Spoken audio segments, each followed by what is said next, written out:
की जय। आद्य शक्ति अम्बे मात की जय।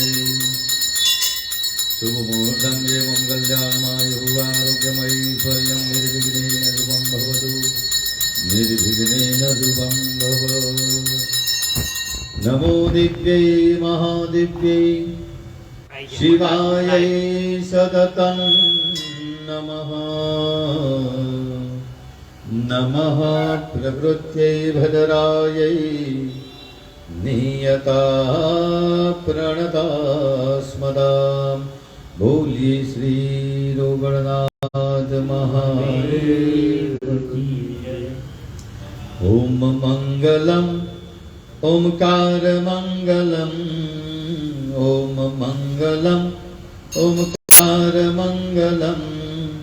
ओम नमः शिवाय मंगलम। ओम नमः शिवाय मंगलम। न मंगलम नकार मंगलम न मंगलम नकार मंगलम। नाद बिंदु कलातीत वेद मंगलम। नाद बिंदु कलातीत वेद मंगलम। म मंगलम मकार मंगलम म मंगलम मकार मंगलम। महादेव दया सिंधु ईश मंगलम। महादेव दया सिंधु ईश मंगलम। शिव मंगलम शिवाय मंगलम। शिव मंगलम शिवाय मंगलम। ओम सिद्ध बुद्ध आत्मरूप वेद मंगलम। सिद्ध बुद्ध आत्मरूप वेद मंगलम। म मंगलम वकार मंगलम व मंगलम वकार मंगलम। वाद भेद रहित पर ब्रह्म मंगलम। वाद भेद रहित पर ब्रह्म मंगलम। य मंगलम यकार मंगलम य मंगलम यकार मंगलम। यथा तत्व परिज्ञान वेद मंगलम। यथा तत्व परिज्ञान वेद मंगलम। ओम मंगलम ओंकार मंगलम। ओम नमः शिवाय मंगलम।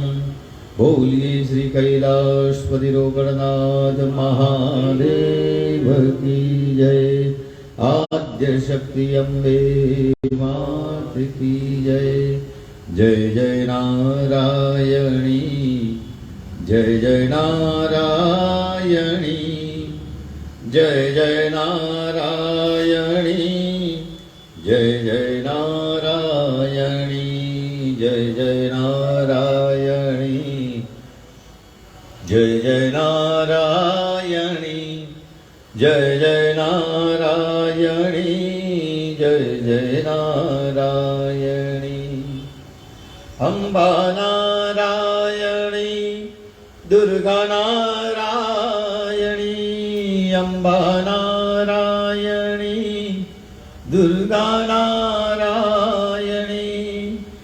बहुचर नारायणी उमिया नारायणी जय जय नारायणी जय जय नारायणी जय जय नारायणी जय जय नारायणी।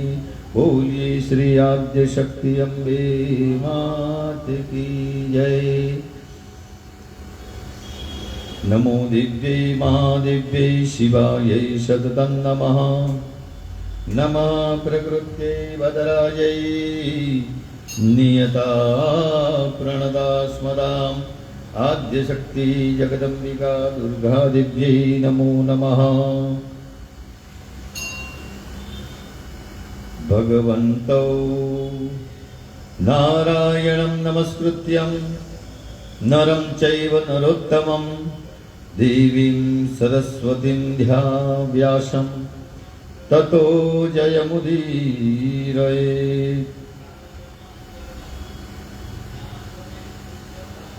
गई काले आपणे हयग्रीव कहता भगवान नारायणનું જે મસ્તક કપાઈ જવાના કારણે બ્રહ્માજીએ તેના ઉપર હય કહેતા ઘોડાનું મસ્તક લગાવ્યું અને જેનાથી ભગવાનને હયગ્રીવ નામ પડ્યું। એની આખી એક વાર્તા છે। પેજ નંબર 46 સંક્ષિપ્ત દેવી ભાગવત પુરાણ। સંક્ષિપ્ત એટલે 976 પત્તાની દેવી ભાગવત ની અંદર 76માં પેજ ઉપર ઋષિઓ બોલ્યા કે સુતજી આપે અત્યંત આશ્ચર્યની વાત કહી। અરે જે ભગવાન વિષ્ણુ બધાના કરતા ધરતા છે એમનું માથું પણ કપાઈને ધડથી જુદું થઈ ગયું અને તે ધડ પર ઘોડાનું માથું મૂકવામાં આવ્યું અને તેઓ હયગ્રીવ કહેવાયા। વેદ પણ તેમની સ્તુતિ કરે છે। બધા દેવતાઓના આશ્રય સ્થાન છે તથા જે સમસ્ત કારણોના પણ પરમ કારણ છે તે આદિદેવ જગત પ્રભુ ભગવાન શ્રી હરિને પણ છિન્ન મસ્તક કહેતા કપાયેલા મસ્તકવાળા થઈ જવું પડ્યું। આ વિધાતાની જ કરામત છે। પરંતુ હે મહામતી આવી ઘટના કઈ રીતે બની તે તરત જ વિસ્તારથી કહેવાની અમારી ઉપર કૃપા કરો। ત્યારે સુતજી કહે છે કે હે મુનિઓ ભગવાન વિષ્ણુ એ પરમ તેજસ્વી અને દેવોના પણ દેવ છે। તેમની લીલા અતિ અદ્ભુત છે। તમે બધા ખૂબ જ સાવધાન થઈને તેમની આ અદ્ભુત કથા સાંભળો। એક સમયની વાત છે સનાતન પરમ પ્રભુ શ્રી હરિને ઘોર યુદ્ધ કરવું પડ્યું। 10,000 વર્ષો સુધી તે યુદ્ધ ભૂમિમાં લાગ્યા રહ્યા। પછી તેમને થાક જેવું લાગ્યું ત્યારે તેઓ પોતાના પુણ્ય પ્રદેશ વૈકુંઠમાં ગયા। ત્યાં પદ્માસન લગાવીને બેઠા। ધનુષ પર પ્રત્યંચા ચઢાવેલી હતી। જે ધનુષ બાણ હોય એના ઉપર જે દોરીથી બાંધી એને પ્રત્યંચા કહેવાય છે। તે પ્રત્યંચા ચઢાવેલી હતી। તે જ સ્થિતિમાં ધનુષને જમીન પર ટેકાવી આમ આધારથી રાખી અને તે થોડા નમીને ઊભા રહ્યા। પછી તે ધનુષ પર વજન આપીને નમાવવા લાગ્યા। પરિશ્રમને લીધે અથવા તો એવું કહી શકાય કે તેમની ઈચ્છાથી જ કહો તેમને ઘોર નિંદ્રા આવી ગઈ અથવા પરિશ્રમ કહેતા થાકના હિસાબે એમને ઘોર નિંદ્રા આવી ગઈ। એ ધનુષ ઉપર આમ ટેકો દઈ અને આમ થાકમાં સૂઈ ગયા ઘોર નિંદ્રામાં। તે સમયે કેટલાક દિવસથી દેવતાઓને ત્યાં યજ્ઞનું આયોજન કરવાની યોજના ચાલી રહી હતી। ઇન્દ્ર બ્રહ્મા ભગવાન શિવજી વગેરે બધા યજ્ઞ કરવા માટે તત્પર થઈને ભગવાન શ્રી હરિને મળવા વૈકુંઠમાં ગયા। દેવતાઓનું કાર્ય નિર્વિઘ્ને ચાલતું રહે તે જ તે યજ્ઞનો ઉદ્દેશ્ય હતો। ત્યાં તેમને યજ્ઞેશ્વર ભગવાન વિષ્ણુના દર્શન ન થયા। પછી તો તેમણે ધ્યાન દ્વારા જાણી લીધું અને જ્યાં ભગવાન બિરાજમાન હતા ત્યાં પહોંચી ગયા। ત્યાં જઈને જોયું તો પરમ પ્રભુ શ્રી હરિ યોગ નિદ્રાવશ બેહોશ જેવા થઈને પડ્યા છે। એટલે દેવતાઓ ત્યાં રોકાયા પરંતુ ભગવાનની નિંદ્રા તૂટી નહીં। ત્યારે તે રીતે જગાડવા બધા દેવતાઓ વિચાર કરે છે કે હવે શું કરવું જોઈએ।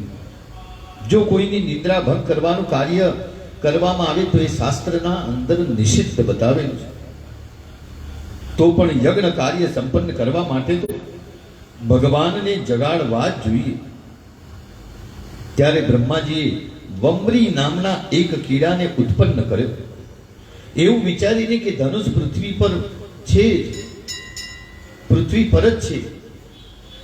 આ કીડો ધનુષની દોરીને કાપી નાખશે ને દોરી કપાતા ધનુષ સીધું થઈ ઉપર તરફ જશે। આમ થવાથી દેવાધિદેવ શ્રી હરિની નિદ્રા તૂટી જશે। બ્રહ્માજીએ વિચાર કર્યો કે આ દોરી તૂટી જાય ધનુષની તો કે ભગવાન નિદ્રામાંથી જાગી જાય હેઠ ઉપર। તો એ ઉદ્દેશ્યથી ભૃમિ નામના કીડાને ઉત્પન્ન કરે ને કીધું જાઓ તમે ધનુષ્ય બાણ એને એ ધનુષ્ય બાણ ની જે પ્રત્યંચા છે એ પ્રત્યંચાને તમે તોડી નાખો। બ્રહ્માજીએ વમરીને આ પ્રમાણે કરવાની આજ્ઞા આપી.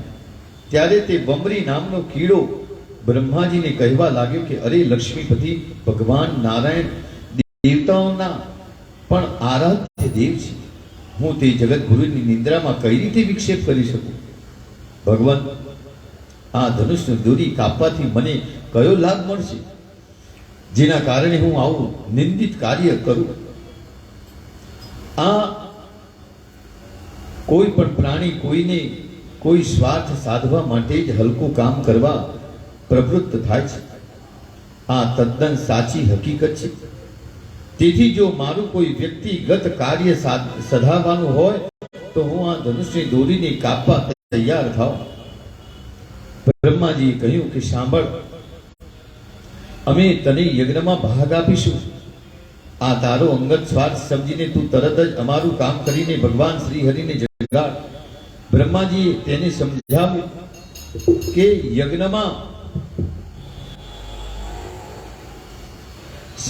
કે તમે યજ્ઞમાં ભાગ આપીશું.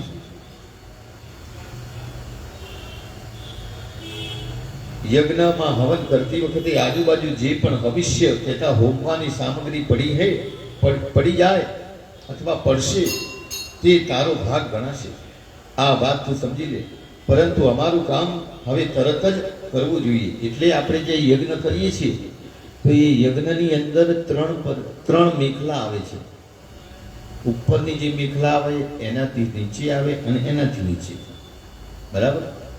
તો ઉપરની જે મેખલા છે ત્યાં આગળ ભગવાન વિષ્ણુનું મેખલા કહેવાય છે. બીજા નંબરમાં બ્રહ્માજી છે અને ત્રીજા નંબરમાં રુદ્રદેવ. તો એ ઉપરની જે મેખલાની વિષ્ણુ ભગવાન વાળી જે મેખલામાં પડી હોય એ તો યજ્ઞમાં નાખી શકો તમે, પણ પછી બીજા નંબર અને ત્રીજા નંબરની જે છે એ બધી નીચે પાડી દેવી જોઈએ અને પછી એ બહાર પધરાવી દેવી જોઈએ. એ કોના માટે? તો આ વમરી કીડાની અંદરની જે વાત છે આ લખેલું. તો ઉપરની મેખલા સુધી જ યજ્ઞનો અધિકાર રહેશે અને બીજી નીચે જે પડેલી છે એ તને ભાગ આપવામાં આવશે. પેજ નંબર 47માં પહેલા પથરામાં નીચેથી 10મા લીટીમાં કહ્યું છે કે યજ્ઞમાં હવન કરતી વખતે આજુબાજુ જે હવિષ્ય કહેતા હોમવાની સામગ્રી પડશે તે તારો ભાગ ગણાશે. આ વાત તું સમજી લે, પરંતુ અમારું કામ હવે તું તરત કરી નાખ. બરાબર? સૂતજી કહે છે કે આ પ્રમાણે બ્રહ્માજીના કહેવાથી તે જ ક્ષણે વમરીએ ધનુષની પ્રત્યંછા જે નીચે જમીન પર હતી તે તોડી નાખી અને પછી તો ધનુષ્યની દોરીના બંધનથી મુક્ત થઈ ગયું. પ્રત્યંચા કપાતા બીજા છેડાની દોરી પણ ઢીલી થઈ ગઈ. તે વખતે અત્યંત ભયંકર અવાજ થયો, જેથી દેવતાઓ ભયભીત થઈ ગયા.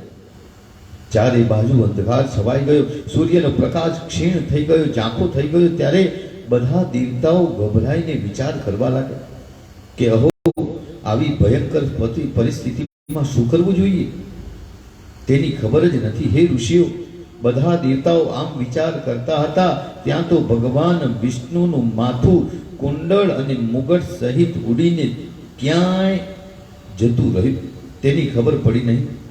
થોડી વાર પછી જ્યારે ભયંકર અંધકાર શમી ગયો ત્યારે બ્રહ્માજી અને શંકર ભગવાને જોયું તો ભગવાનનું મસ્તક વિનાનું શરીર કહેતા ધડ જ ત્યાં પડેલું હતું. આ અત્યંત આશ્ચર્યજનક ઘટના બધાની સામે બની ગઈ. ભગવાન શ્રી હરિના માત્ર ધડને જોઈને શ્રેષ્ઠ દેવતાઓના આશ્ચર્યનો પાર ન રહ્યો. હવે તેઓ ચિંતાના ઉછળતા સમુદ્રના મોજાઓના ગોથા ખાવા લાગ્યા. એટલે જેવી રીતે સમુદ્રના મોજાઓ ઊંચા ઊંચા ઉછળતા હોય એમ એ મનમાં ને મનમાં ગોથા ખાવા લાગ્યા. તેઓ અત્યંત દુઃખી થયા. તેમની આંખોમાંથી અશ્રુ ધારાઓ વરસવા લાગી. તેઓ વિલાપ કરવા લાગ્યા કે હે નાથ, આપ તો દેવતાઓના પણ આરાધ્ય દેવ અને સનાતન પ્રભુ છો. તો પછી હે ભગવાન, બધા જ દેવતાઓને નિષ્પ્રાણ કરનારી આ વિચિત્ર એવી કેવી કઈ દેવની ઘટના બની ગઈ? બ્રહ્માજીએ કહ્યું કે કાળ દેવતાએ જેવું વિધાન કહેતા નિયમ બનાવ્યો હોય એવું અવશ્ય થાય છે. આ તદ્દન શંકા વિનાની વાત છે. એમાં કોઈ શંકા નથી. જે કાળને ધારે એ જ વસ્તુ થઈ શકે છે. જે રીતે ઘણા સમય પહેલા કાળની પ્રેરણાથી ભગવાન શંકરે મારું માથું કાપી નાખ્યું હતું. એટલે દેવી ભાગવતમાં પણ કહ્યું છે કે બ્રહ્માજીએ કહ્યું કે ભાઈ કોઈ કાળના સમય એટલે જ્યારે બ્રહ્મા અને ભગવાન વિષ્ણુ એ બંનેનું યુદ્ધ થતું હતું. શિવ પુરાણની આ વાત છે. તો શિવ પુરાણમાં એ બંનેનું યુદ્ધ કહેતા એ બંને જણા કે પહેલા હું એવું શિવ પુરાણમાં ઉલ્લેખ છે.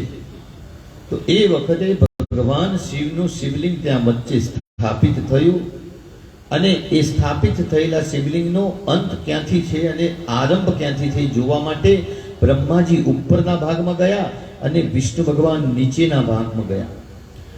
ભગવાન વિષ્ણુને નીચેથી કઈ અંત મળ્યો નહીં એટલે પાછા આવ્યા અને બ્રહ્માજી એ ઉપર સુધી જતા જતા બહુ જ વર્ષો થઈ ગયા.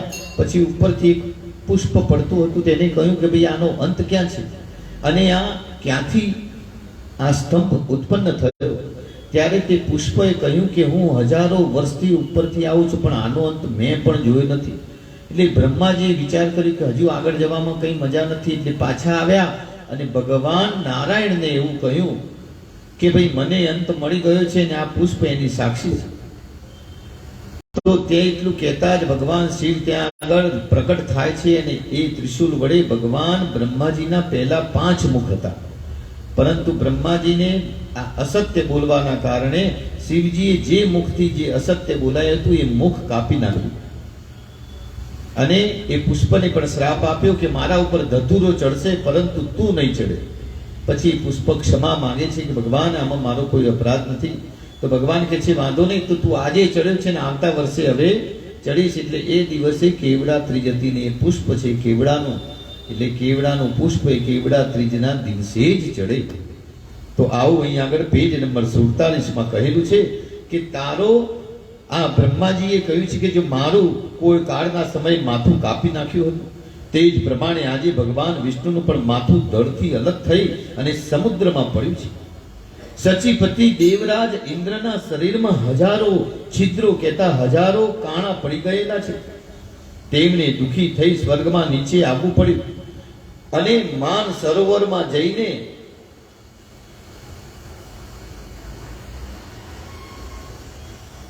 તેમને દુખી થઈને સ્વર્ગમાં નીચે આવવું પડ્યું અને માન સરોવરમાં જઈને કમળ પર રહેવા લાગ્યા.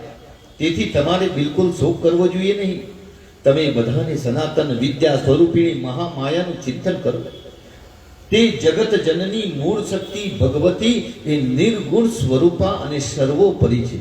જે નિર્ગુણ સ્વરૂપા છે, જેનું કોઈ ગુણ નથી ને સર્વોપરી છે, કહેતા બધાના ઉપર છે, દેવોના ઉપર પણ એક દૈવી શક્તિ છે.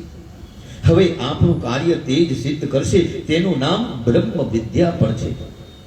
બધા પ્રાણીઓ તેમના સંતાન છે. ત્રિલોકમાં ચર અને અચર, ચર કહેતા જે ચાલે છે અને અચર કહેતા જે સ્થિર છે, એ જેટલા પણ પ્રાણીઓ છે તે બધામાં તેઓ બિરાજમાન છે. કોણ બિરાજમાન છે? તો બ્રહ્મ વિદ્યા. સૂતજી કહે છે પછી બ્રહ્માજીએ દેવતાના રૂપમાં આવેલા વેદોને આજ્ઞા આપી. બ્રહ્માજીએ કહ્યું કે બ્રહ્મ વિદ્યા સ્વરૂપિણી ભગવતી જગદંબિકા શ્રેષ્ઠ આરાધના કરવાના યોગ્ય છે. એટલે માં ભગવતી જગદંબિકા આ નામ એક જ છે. ભગવતી કો જગદંબિકા કો જગદ અંબિકા, જે આખા જગતની અંબિકા છે. અંબિકા સ્વરૂપિણી એ સનાતન દેવીનો સાક્ષાત્કાર થવો એ કઠણ છે. તે ભગવતી મહામાયા એ સંપૂર્ણ કર્મોને સિદ્ધ કરનારા છે. એ તમામ કાર્યોને એ સિદ્ધ કરે છે.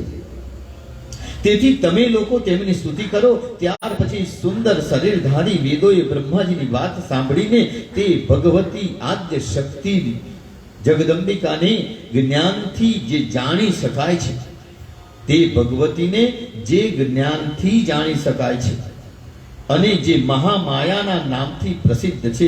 આ ભગવતી જગદંબિકાને કેવી રીતે જાણી શકાય? તો જ્ઞાનથી જ જાણી શકાય. અને જ્ઞાન એ કેવી રીતે પ્રાપ્ત થાય? તો ભગવાન શિવની ઉપાસનાથી. કારણ કે એક શ્લોક એવો આવે છે કે આરોગ્યમ ભાસ્કરમ ઈચ્છેદ શ્રીયમ ઈચ્છેદ હુતાસનઃ જ્ઞાનમ ઈચ્છેદ મહેશ્વરાત મોક્ષમ ઈચ્છેદ જનાર્દનમ. જો તમારે આરોગ્ય કે આયુષ્યની બાબતેનો કોઈ પણ અવરોધ કે મુશ્કેલી હોય તો સૂર્યની ઉપાસના કરવાથી તે તમામ આરોગ્યના લગતા એ તમામ દોષો દૂર થઈ જાય છે. આરોગ્યમ ભાસ્કરમ કહેતા સૂર્ય ભગવાનને રોજ જલ ચડાવવું. નમઃ શિવાય મંત્ર એ શિવજી માટે બોલવો અને નમો ભગવતે વાસુદેવાય એ નારાયણ માટેનો મંત્ર છે. માં ભગવતીના માટે જય અંબે અથવા ઐમ રીમ ક્લીમ ચામુંડાઈ વિશે વગેરે મંત્રો બતાવેલા છે. પરંતુ સૂર્યનારાયણને જ્યારે આપણે અર્ઘ્ય પ્રદાન કરીએ તે વખતે સૂર્યાય નમઃ અથવા રીમ સૂર્યાય નમઃ, રીમ સૂર્યાય નમઃ અથવા સૂર્ય ભગવાનના 12 નામ છે. સૂર્યાય નમઃ, ખગાય નમઃ, ભગાય નમઃ, મિત્રાય નમઃ, દિવાકરાય નમઃ, આદિત્યાય નમઃ. આવી રીતના જે 12 નામો છે એ પણ બોલી શકો અથવા 12 માંથી કોઈ પણ એક નામ બોલતા બોલતા એ જલ એ પૃથ્વી ઉપર નહીં પરંતુ તુલસી કેરામાં અથવા પીપળના ઝાડના મૂળમાં ચડાવવું જોઈએ. જે ગમે ત્યાં રસ્તા ઉપર કે ધાબા ઉપર ના ચડાવવું જોઈએ. આવું શાસ્ત્રનું નિદાન છે. તો એ સૂર્યનારાયણને માત્ર જલ ચડાવવાથી આયુષ્ય, આરોગ્ય, ઐશ્વર્ય અને ઉન્નતિની પ્રાપ્તિ થાય છે.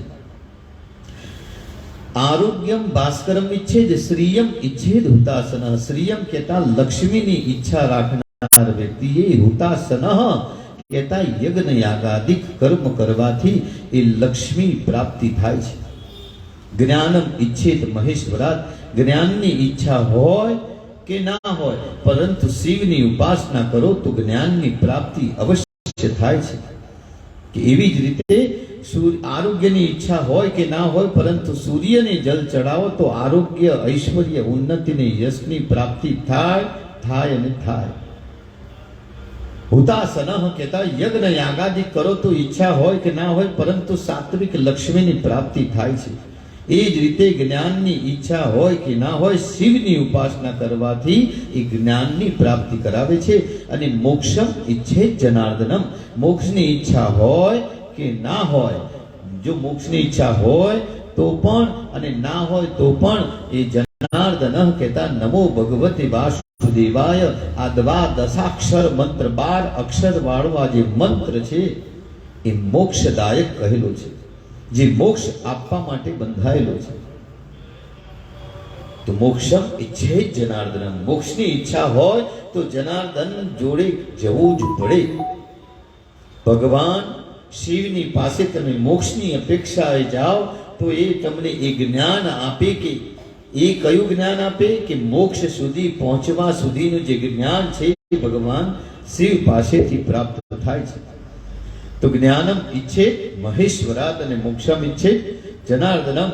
તો જે મોક્ષના દાયક છે એ મોક્ષદાયી અને જ્ઞાનથી જે મહામાયાને જાણી શકાય છે અને માટે જ એનું નામ એક મહામાયાના નામથી પણ પ્રસિદ્ધ છે તથા જેના પણ સંપૂર્ણ જગત આધારિત છે.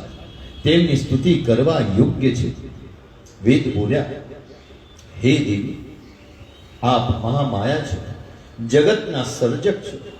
આપ કલ્યાણ રૂપ શરીર ધારણ કરવા વાળા અને પ્રકૃતિના ગુણોથી પર છો. સંપૂર્ણ જગત આપની સત્તાને વશ છે. આપ ભગવાન શંકરના મનોરથ પૂરા કરો છો. હે માતા, આપને નમસ્કાર કરીએ છીએ. બધા જ પ્રાણીઓને આશ્રય આપવા માટે આપ પૃથ્વી રૂપે વિદ્યમાન છો. આ પૃથ્વી રૂપે વિદ્યમાન કહેતા હાજર છો. પ્રાણધારીઓના પ્રાણ પણ આપ જ છો. એટલે જે પ્રાણધારી આપણે જે હરીએ ફરીએ છીએ, આપણા શરીરમાં જે પ્રાણધારીઓ છે એ પણ પ્રાણ આપ જ છો. એ આપણી અંદરનો જે પ્રાણ છે એ પણ માં ભગવતી આપ જ છો. ઘી, શ્રી, કાંતિ, ક્ષમા, શાંતિ, શ્રદ્ધા, મેધા, ધૃતિ અને સ્મૃતિ. એક સૌથી પહેલું ધી કહેતા એ બુદ્ધિની વાત છે. શ્રી, કાંતિ, ક્ષમા, શાંતિ, શ્રદ્ધા, મેધા, ધૃતિ અને સ્મૃતિ આ બધા આપના અલગ અલગ નામ છે. ઓમકારમાં જે અર્ધ માત્રા છે, ઓમકારની અંદર જે ઉપરનો જે અર્ધ ચંદ્ર છે એ આપનું જ સ્વરૂપ છે. ગાયત્રીમાં આપ પ્રણવ છો. કહેતા ઓમ જે આગળ બોલીએ છીએ ગાયત્રી મંત્રમાં આપ જ પ્રણવ તરીકે બિરાજમાન છો. જયા, વિજયા, ધાત્રી, લજ્જા, કીર્તિ, સ્પૃહા અને દયા આ નામોથી પણ આપ પ્રસિદ્ધ છો. હે માતા, અમે આપને નમસ્કાર કરીએ છીએ. આપ ત્રણેય લોકોને ઉત્પન્ન કરવામાં અતિ કુશળ છો. આપનો વિગ્રહ કહેતા શરીર એ દયાથી પરિપૂર્ણ છે. આપ માતાઓની પણ માતા છો. એ દયાથી પરિપૂર્ણ એટલે માતાની અંદર એટલી બધી દયા હોય કે પુત્ર ગમે તેવો અપરાધ કરે તો શાસ્ત્રોમાં અને શંકરાચાર્યજીએ જે સ્તુતિ એક બનાવી છે દેવી અપરાધ સ્તોત્ર, એની અંદર કહ્યું છે કે કુપુત્રો જાયત ક્વચિદપી કુમાતા ન ભવતી. પુત્ર કદાચ કુપુત્ર થાય પરંતુ માતા ક્યારેય કુમાતા થતી નથી. આપ માતાઓની પણ માતા છો અને આપ વિદ્યા રૂપ અને કલ્યાણ સ્વરૂપી છો. આપનું તમામ કાર્ય જગતના હિત માટે હોય છે. આપ પરમ પૂજનીય છો. વાણીના મૂળમાં આપ રહેલા છો. આપણી અંદરથી જે આ વાણી નીકળે છે એના મૂળમાં પણ આપ જ રહેલા છો. જ્ઞાન દ્વારા સંસારના અંધકારનો આપ નાશ કરો છો. જુઓ, આની અંદર જે સમજવા જેવી વાત આવી, પેજ નંબર 48 બીજા ફકરામાં ઉપરથી 10મી 11મી લીટીમાં કહ્યું છે કે જ્ઞાન દ્વારા સંસારના અંધકારનો આપ નાશ કરી શકો છો. એટલે આ સંસાર રૂપી જે અંધકાર છે, શાસ્ત્રની અંદર આ સંસાર દેખાય છે આપણને, ગાડી, બંગલો, ઘર, ફલાણાની સામેવાળાની દુકાન, પેલાની દુકાન, પેલો ભાઈ, આ બધું જ દેખાય છે. પરંતુ જ્ઞાન દ્વારા જ્યારે આપણને સાચું જ્ઞાન થાય તો એ જ્ઞાન દ્વારા આ સંસારના અંધકારનો આપ નાશ કરો છો. એટલે જો જ્ઞાન થાય ને તો એ આ બધો જ જે અંધકાર રૂપી આ સંસાર દેખાય છે એ નાશ કરનારા પણ માં ભગવતી આપ જ છો. બ્રહ્મા, વિષ્ણુ, મહેશ્વર, ઇન્દ્ર, અગ્નિ, સરસ્વતી અને સૂર્ય જે ભૂમંડળના સ્વામી કહેવાય છે તે પણ આપની જ સત્તાથી કાર્ય કરે છે. તેથી આપની આગળ તેમની કોઈ સત્તા નથી, કારણ કે આપ તો સચરાચર જગતના માતા છો. હે જગદંબિકા, આપને જ્યારે અખિલ ભૂમંડળને ઉત્પન્ન કરવાની ઈચ્છા થાય છે ત્યારે આપ બ્રહ્મા, વિષ્ણુ અને મહેશ વગેરે દેવતાઓને પ્રકટ કરીને તેમના દ્વારા સર્જન, પાલન અને સંહારનું કાર્ય કરો છો. હે દેવી, ખરેખર તો આપ એક જ છો. સંપૂર્ણ સંસારમાં કોઈ પણ એવો મનુષ્ય નથી કે જેનામાં આપના રૂપોને અને નામોને જાણી શકવાની યોગ્યતા હોય. આ સંસારની અંદર એવું આપના રૂપોને અને નામોને જાણી શકવાની યોગ્યતા હોય. ભલા વાવના થોડા પાણીમાં તરનાર મનુષ્ય સમુદ્રના અગાધ જળને કુશળતાથી તરીને પાર જઈ શકે ખરો? જે લોકો વાવની અંદર નહીં, પહેલા પાણીની વાવો આવતી હતી, એ વાવની અંદર તરતા શીખ્યા હોય ને પછી દરિયાના મોજાઓ હોમો કે હું તરું તો કેવી રીતના ચાલે? તો એ કેવી રીતે જઈ શકે? એ જઈ શકે ખરો? હે ભગવતી, દેવોમાં પણ એવું કોઈ સિદ્ધ નથી જે આપની વિભૂતિને કહેતા ઐશ્વર્યને, આપના ઐશ્વર્યને જાણી શકે. આપ જગતની એકમાત્ર જનેતા છે. આપ એકલા જ આ મિથ્યા એવા સમસ્ત જગતની રચના કરો છો. હે દેવી, આ મિથ્યા જગતમાં શ્રુતિ વચન જ પ્રમાણે છે. કહેતા આ મિથ્યા, આ જે જગત જે છે ને, શંકરાચાર્યજી એવું કહે છે કે બ્રહ્મ સત્યમ જગત મિથ્યા. એટલે બ્રહ્મ જે છે ને એ સત્ય છે અને જગત જે છે એ મિથ્યા છે. પરંતુ આપણે શું કરીએ છીએ?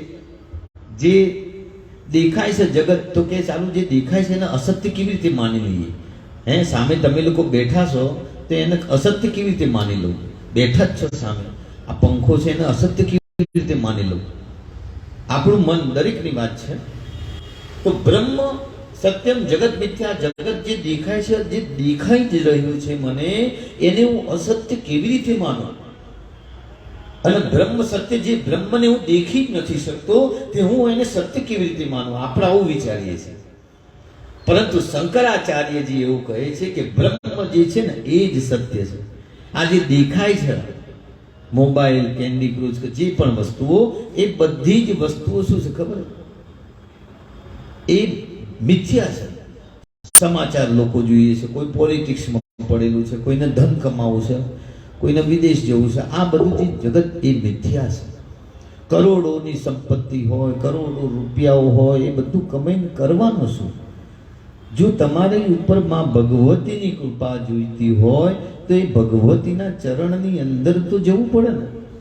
તો બ્રહ્મ સત્ય કહેતા જેને દેખાતું નથી ને એના આપણે માનતા નથી. પરંતુ શંકરાચાર્યજી કહે છે કે બ્રહ્મ જે છે ને એ જ સત્ય છે. તમારી અંદર બેઠેલું જે બ્રહ્મ છે, મગજની અંદર કોણ બેઠેલું હોય ખબર છે? મિથ્યા. મિથ્યા કહેતા આ જગતની વાતો જે છે એ બધી મિથ્યા છે. જગત મિથ્યા, બરાબર? ગમે તેટલા સ્ટેજ કસુવર્ણ મળે, પરંતુ કહેવાનું તાત્પર્ય ગોલ્ડ એવી કામમાં આવો. ગોલ્ડ કયું કામમાં આવો? અડધી રાત્રે જતા હોય તો કોઈ કામના હિસાબે લોકો પહેલા પહેરતા હતા, પણ જમાનો બદલાઈ ગયો. અત્યારે અડધી રાત્રે સુવર્ણના હિસાબે મૃત્યુ થઈ જાય. તો જગત મિથ્યા, અહીં આગળ એવું કહેવામાં આવેલું છે કે એ જગતની સમસ્ત જે રચનાઓ છે આ મિથ્યા જગતમાં એ શ્રુતિ વચન જ પ્રમાણે છે. હે દેવી, આશ્ચર્ય તો એ છે કે આપ ઈચ્છા રહિત છો. આપ ઈચ્છા રહિત હોવા છતાં આપ સમસ્ત જગતની ઉત્પત્તિનું કારણ છો. આપનું આવું અદ્ભુત ચરિત્ર અમારા મનને મોહ પમાડે છે. જ્યારે બધી જ શ્રુતિઓ આપના ગુણ અને પ્રભાવને જાણવામાં સમર્થ છે, બધી જ શ્રુતિઓ આપના ગુણ અને પ્રભાવમાં જાણવા માટે, શ્રુતિ અને સ્મૃતિ જે કહે છે પુરાણો, શાસ્ત્રો, એ લોકો સમજવા માટે સમર્થ છે, ત્યારે અમે આપને કઈ રીતે જાણી શકીએ? આ પ્રશ્ન પૂછ્યો.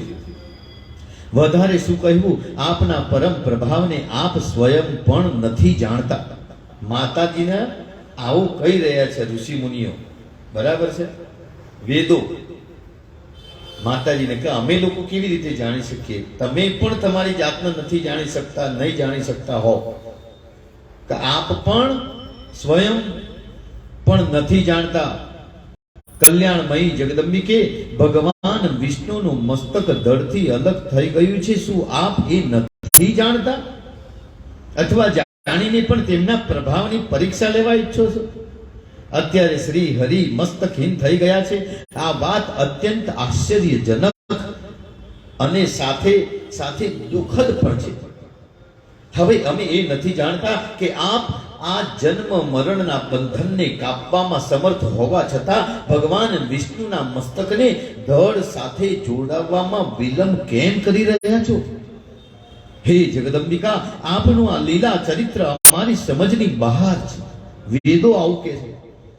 અથવા યુદ્ધ ભૂમિમાં દેવતાઓથી હારી ગયા પછી દૈત્યો કહેતા રાક્ષસોએ કોઈ પાવન તીર્થમાં જઈ ઘોર તપ કર્યું છે અને આપે એમને કોઈ વરદાન આપી દીધું છે કે જેના પરિણામે ભગવાન વિષ્ણુનું મસ્તક આપના ધ્યાન બહાર રહ્યું? અથવા હવે આપ શ્રી હરિને મસ્તકહીન જોવાનો આનંદ લૂંટવા ચાહો છો?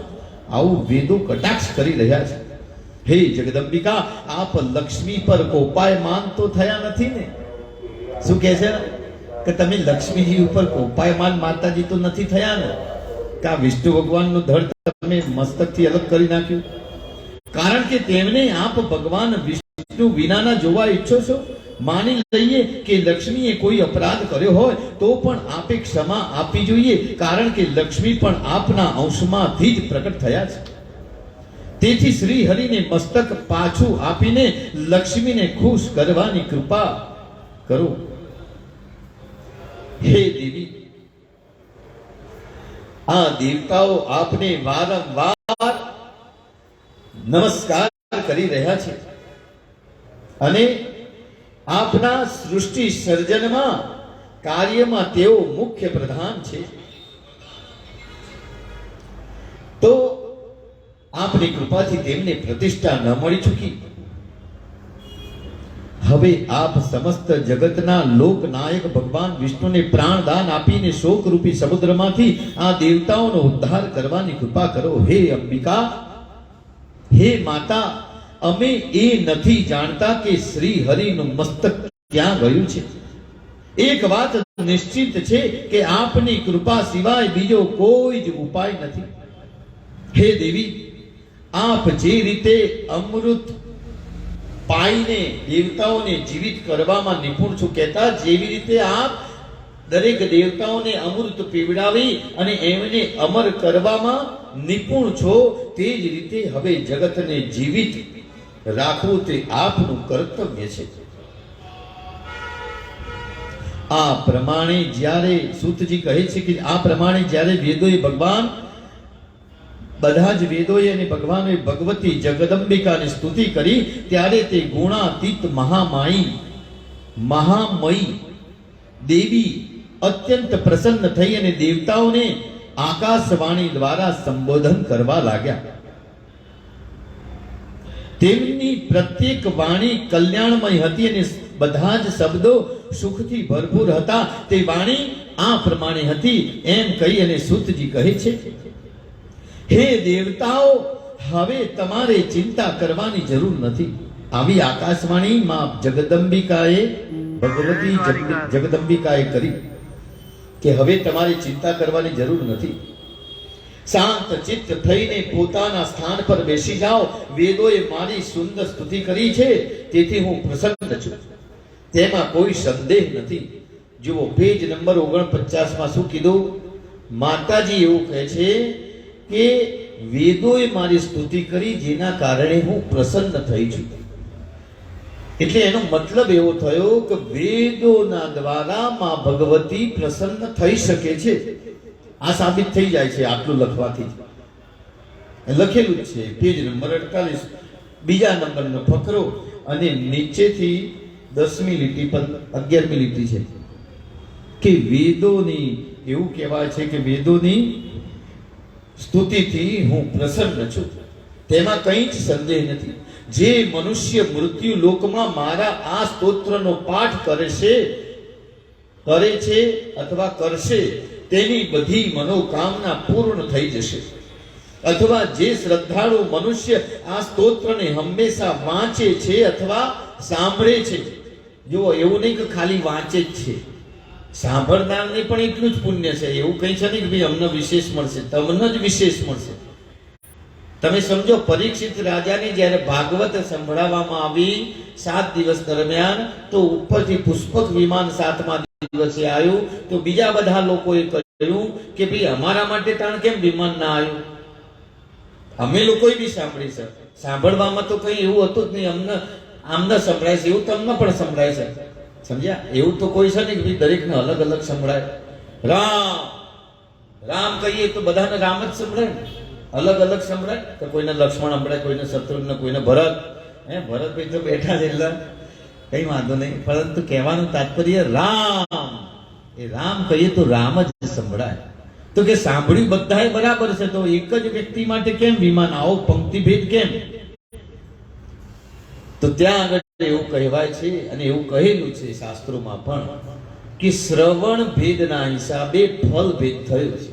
શ્રવણ ભેદ એટલે પરીક્ષિતે જે ભાવથી, જે ભક્તિથી, જે શ્રદ્ધાથી, જે દ્રઢતાથી અને જે આત્મવિશ્વાસથી જે કથા સાંભળી છે, એની અંદર ભેદ હતો. તમે લોકોએ સાંભળી, પરંતુ આ ભેદ એક શ્રદ્ધાનું લેવલ હોય. અમુક લોકો, ધારો કે બાપુજી આપણા ખડેશ્વરી થયા છે, થાનાપતિ ગણેશગીરીજી મહારાજ, તો એ ખડેશ્વરી ખડે એવું કે છે, દે દો ખજાના ખડે એમ. તો ભગવાન રોકડના દાદાની કૃપા થાય અને બધાને રોકડા જ આપે છે, કોઈને બાકી રાખે છે ભાઈ, એડવાન્સમાં કદાચ આપ્યા હોય. તો એ ભગવાન અહીંયા આગળ એવું કહેવા માંગે છે કે ભાઈ શ્રવણ ભેદના હિસાબે ફલ ભેદ થયો છે. એ ભાઈએ, જે પરીક્ષિત ભાઈ ખરા ને, કે આપણી ભાષામાં ભાઈ કહેવાય, પણ પરીક્ષિતને જે ભાવથી અને જે શ્રદ્ધાથી, જે દ્રઢતાથી, જે નિયમપૂર્વક યમ અને નિયમ ભૂમિ શયન બ્રહ્મચર્ય પાલન અક્રોધનાહ શૌચપરાહ સતતમ બ્રહ્મચારિણઃ. અક્રોધનાહ, ક્રોધ ના કરવો જોઈએ. શૌચપરાહ સતતમ બ્રહ્મચારિણઃ. પાપના મુખ્ય પ્રવેશ કરવાના દરવાજા કયા? પાપ પ્રવેશ કરવા માટેના દરવાજા કયા? તો મુખ્ય દરવાજા આંખ જ છે. આંખ દ્વારા જ પાપ મનમાં જાય છે. એટલા માટે ઋષિ મુનિઓ આંખો બંધ કરતા હતા. આંખો બંધ કરવાનું કારણ શું? અને એકલું બંધ કરીને પછી પાછા વિચારો કરવાના જોવાનું એવું નહીં. આંખો બંધ કરી અને ભગવાનનું ચિંતન કરવું પડે. એવું પેલી કહેવત છે ને તુલસીદાસજી કે ભાઈ સંસાર ત્યાં કે મન મેં બન મેં વાસ કયો એમ. બરાબર, એને આપણે ડાયરો નથી સાંભળતા એટલે ખ્યાલ નથી, પરંતુ કે ઘર છોડ કે બન મેં બાસ કિયો પર મન બાસના ત્યાગ કિયો ही નહીં. એટલે ઘર બાર છોડીને જંગલમાં જઈને રહેવા જતા રહ્યા, પણ જંગલમાં જઈને પાછું ઘરનું જ ચિંતન કર્યું તો એ મનની વાસનાનો ત્યાગ કરવો પડે. તો એવી રીતે અહીંયા આગળ ભગવાનનો આપણે વાત કરી રહ્યા છીએ. તો આપણે ભગવાન માતાજી એવું કહી રહ્યા છે અહીંયા આગળ દરેક લોકોને કે ભાઈ આ સ્તોત્રની જે પણ વાંચે છે અથવા સાંભળે છે તેના દુઃખ અને શોકનું નિવારણ થાય છે અને તે સુખી થાય છે. મારું આ વેદોએ ગાયેલું સ્તોત્ર વેદ સમાન જ છે. હવે તમે શ્રી હરિ છિન્ન મસ્તક કેમ થયા તેનું કારણ સાંભળો. હવે ભગવાન શ્રી હરિને કેમ મસ્તક છિન્ન થયું એનું કારણ તમે સાંભળો. આ માતાજી કહે છે આ જગતમાં કોઈ પણ ઘટના કારણ વિના બનતી નથી. એક વખતની વાત છે, આ સંસારની અંદર કોઈ પણ ઘટના બને ને તો કોઈ કારણ વગર ના બને, કંઈક ને કંઈક કારણ હોય. તો ભગવાન વિષ્ણુ લક્ષ્મીજીની સાથે બિરાજમાન હતા. લક્ષ્મીના મનોહર મુખને જોઈ એમને હસવાનું થયું, હસવું આવ્યું. લક્ષ્મીજીને લાગ્યું હોય કે ન હોય, ભગવાન વિષ્ણુની દ્રષ્ટિમાં મારું મોઢું કદરૂપું લાગે છે. તે વાત નિશ્ચિંત છે, તેથી તેઓ મને જોઈને હસ્યા છે. કારણ વિના તેમને હસવું આવે એ સંભવ નથી અને તેથી મહાલક્ષ્મીજીને ક્રોધ આવ્યો. સાત્વિક સ્વભાવના હોવા છતાં પણ તેમનામાં તમો ગુણનો આવિર્ભાવ થયો. એટલે લક્ષ્મીજીનો સ્વભાવ કેવો છે? વિષ્ણુ ભગવાનનો સાત્વિક ગુણનો છે. તો લક્ષ્મીજી પણ સાત્વિક જ છે. તો લક્ષ્મીજી સાત્વિક હોવા છતાં એમને ક્રોધ કેમ આવ્યો? તો એ સાત્વિક ગુણ સ્વભાવ હોવા છતાં પણ તેમાં તમો ગુણનો આવિર્ભાવ થયો. તમો ગુણ કહેતા એ ગુસ્સો કરવો એ તમો ગુણ છે. શ્રી મહાલક્ષ્મીના શરીરમાં ભયંકર તામસી શક્તિનો જે પ્રવેશ થયો, એટલે તમો ગુણ હોય એટલે તામસ વિચારો આવે. તામસ કહેતા ક્રોધ, એટલે તામસી શક્તિઓ અંદર પ્રવેશ થયો. તેનું પણ ભાવિ પરિણામ ખરેખર તો દેવતાઓનું કાર્ય સિદ્ધ કરવાનું જ હતું. અને આ બધું થવા પાછળનું કારણ પણ દેવતાઓનું એક કોઈ કાર્ય હતું જેને સિદ્ધ કરવાનું હતું, પણ એ આપણે નથી જાણતા. અને જાણવા માટે આપણે આ સાંભળીએ છીએ અથવા વાંચી રહ્યા છીએ. તો એ ભયંકર તામસી શક્તિનો જે પ્રવેશ થયો તેનું પણ ભાવિ પરિણામ ખરેખર તો દેવતાઓનું કાર્ય સિદ્ધ કરવાનું જ હતું. તેઓ ખૂબ જ વ્યાકુળ થઈ ગયા અને તેમના મોઢામાંથી તુરંત આ શબ્દો નીકળી ગયા કે તમારું આ મસ્તક ધડથી જુદું પડી જાઓ. હે દેવો, આજે આ પ્રમાણેના લક્ષ્મીના શબ્દો સાચા પડ્યા છે અને અત્યારે શ્રી હરિનું મસ્તક ખારા સમુદ્રમાં ગોથા ખાય છે. હે દેવતાઓ, આમાં થોડું બીજું પણ કારણ છે. તે એ છે કે તમારા લોકોનું એક મહાન કાર્ય સિદ્ધ થવાનું છે. દેવતાઓને માતાજીએ આવી આકાશવાણી ચાલે છે. હજુ દેવતાઓને એમ કહેશે કે ભાઈ આમાં બીજું પણ એક કારણ છે કે આમાં તમારું પણ એક કાર્ય સિદ્ધ થવાનું છે. તો કયું કાર્ય સિદ્ધ થવાનું છે? તો આ બિલકુલ નિશ્ચિંત વાત છે કે હયગ્રીવ નામનો એક દૈત્ય થયો છે. એટલે હયગ્રીવ નામનો એક રાક્ષસ હતો. હવે એ કથા સાંભળવાની છે. કે હયગ્રીવ નામનો એક રાક્ષસ દૈત્ય થયો છે, તેની ભુજાઓ વિશાળ છે, એની ભુજાઓ વિશાળ છે. આપણી જોડે બી વિશાળ છે, પણ ભુજાઓ એ વિશાળ છે અને તે ખૂબ બળવાન થઈ ચૂક્યા છે. સરસ્વતીના કિનારે બેસીને તેણે ભારે તપ કર્યું. તેણે ભોજનનો ત્યાગ કરી મારા એકાક્ષર મંત્ર માયા બીજના જપ કર્યા. ઇન્દ્રિયો સંયમિત કરી બધા ભોગોનો પણ તેને ત્યાગ કર્યો. તમામ આભૂષણોથી અલંકૃત જે મારી તામસી શક્તિ છે તેની તેણે આરાધના કરી. આ દૈત્ય એટલે આ રાક્ષસે, આ હયગ્રીવ નામનો જે રાક્ષસ હતો, એ રાક્ષસે કેટલી તપસ્યા કરી. પગ આમ કરી દેવા પણ ક્ષમા, કારણ કે દેવતાઓ ના સામે હું પેલી બાજુ બેઠો હોય તો હું બેઠો છું. અત્યારે હાલ તો વ્યસ્ત તરીકે ભગવાનનું અપમાન ના થાય એવું ધ્યાન રાખવું જોઈએ. તો માતાજી એવું કહે છે કે ભાઈ આ રાક્ષસે મારી કે એકાક્ષર, મારો એક જ અક્ષર વાળો જે મંત્ર છે ઐમ રીમ અને ક્લીમ, એમાંથી કોઈ પણ એક મંત્ર તમે બોલી શકો. એ ત્રણેય શક્તિઓ છે, ઐમ રીમ ક્લીમ, મહાકાલી, મહાલક્ષ્મી, મહાસરસ્વતી.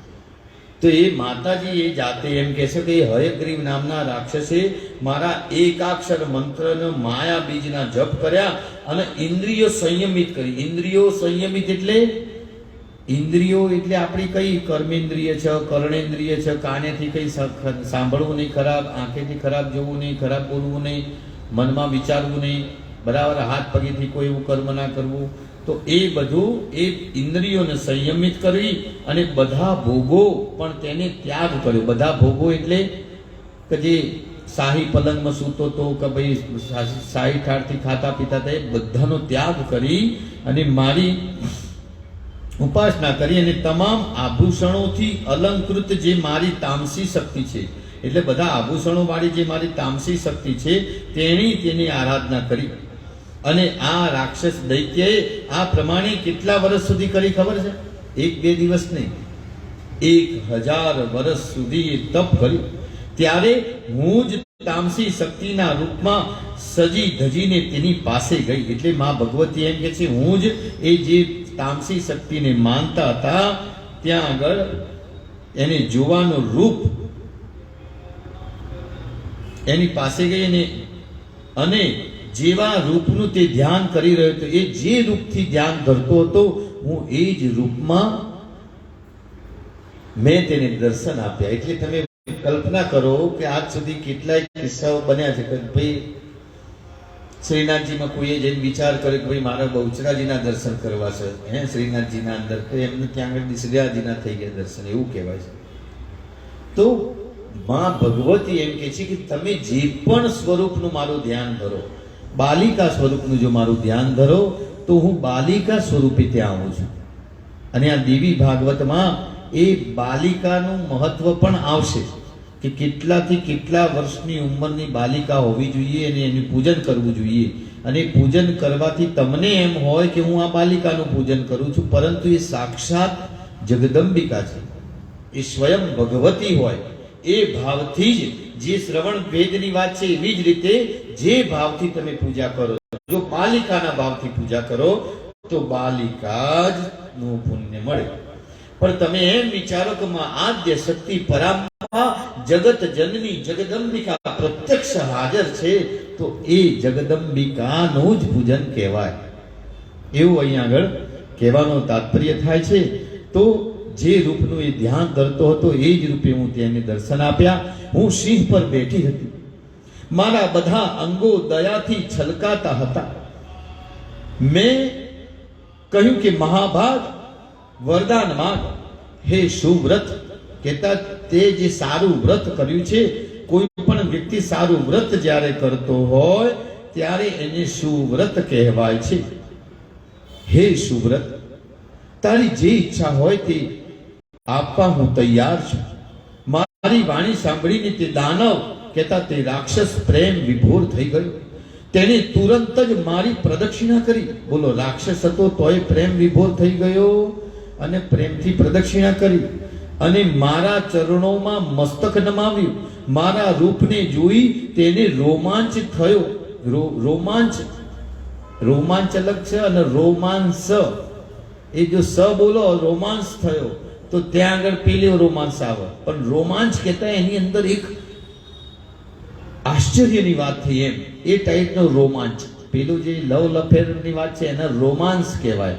એટલે આ જસ્ટ શબ્દની જે લોકોએ વ્યાકરણ ભણેલા છે એ લોકોને ખ્યાલ હોય, પણ કદાચ કોઈને ના ખ્યાલ આવે એ માટે આપણે આનો વ્યાખ્યા કરી કે ભાઈ રોમાંચ થયો અને તેના નેત્રોમાં હર્ષના આંસુ ઉભરાયા. હર્ષના એટલે એકદમ એટલો પ્રેમાગ્ન થઈ ગયો કે મા ભગવતી તમે સાક્ષાત મારા માટેથી સિંહ ઉપર સવારી કરીને પ્રત્યક્ષ મન દર્શન કરાવવા માટે આવ્યા.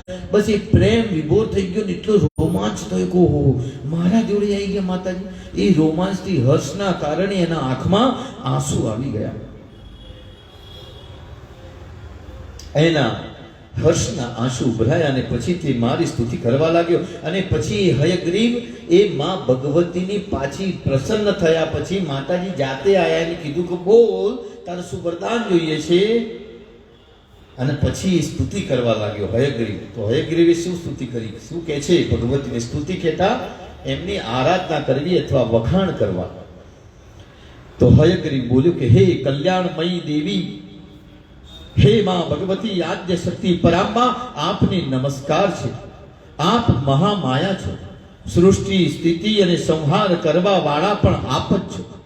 ભક્તો ઉપર કૃપા કરવામાં આપ અત્યંત ઉદાર છો. જે ભક્તો હોય માતાજીના, તો એ માતાજીના ભક્તો માટેની આ લીટી છે પેજ નંબર 50 ઉપર કે ભક્તો ઉપર કૃપા કરવામાં આપ અત્યંત ઉદાર છો.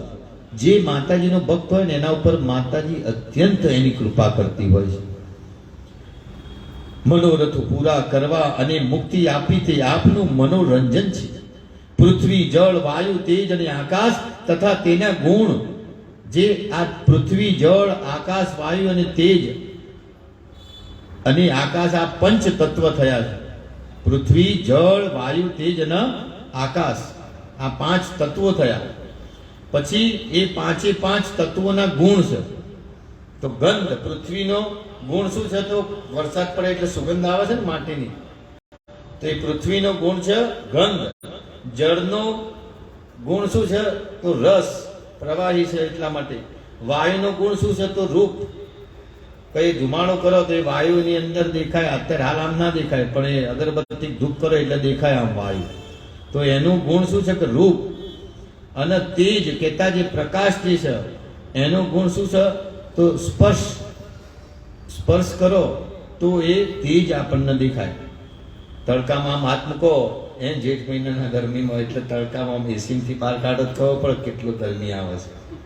તો તેજનો એ ગુણ છે સ્પર્શ. અને શબ્દનો જે ગુણ છે તે આકાશ. આકાશનો ગુણ શું છે?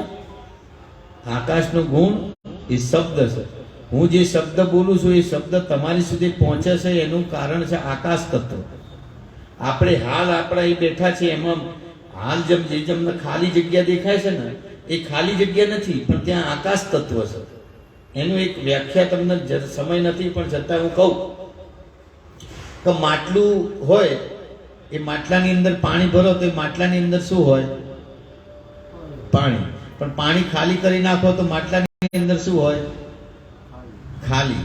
પણ એ માટલાની અંદર ખાલી નથી હોતું, એની અંદર આકાશ તત્વ હોય છે. હવે એ માટલાને ધારો કે ફોડી નાખો તો શું થાય? એમાંથી ખબર છે? માટલામાંથી ઠીકરું થઈ જાય. પછી એમાં પાણી ભરાય ખરું? ના ભરાય. હવે માટી હતી, એ માટીની અંદરથી જ માટલું બન્યું. માટલું શેમાંથી બન્યું? માટીમાંથી બન્યું. પણ એ માટી એક ક્રિયા છે. એ માટલી બનાવવી એ ક્રિયા છે. માટી જે છે ને એ ગુણ છે. માટી તો છે જ, પણ એમાંથી એક ક્રિયા કરી, એક માટલું બનાવ્યું. પછી બીજી ક્રિયા થઈ, માટલું તૂટી ગયું. તે શું થયું? કે ભાઈ માટી હતી ને માટીમાં મળી ગયું, ક્રિયાનો ભંગ થઈ ગયો.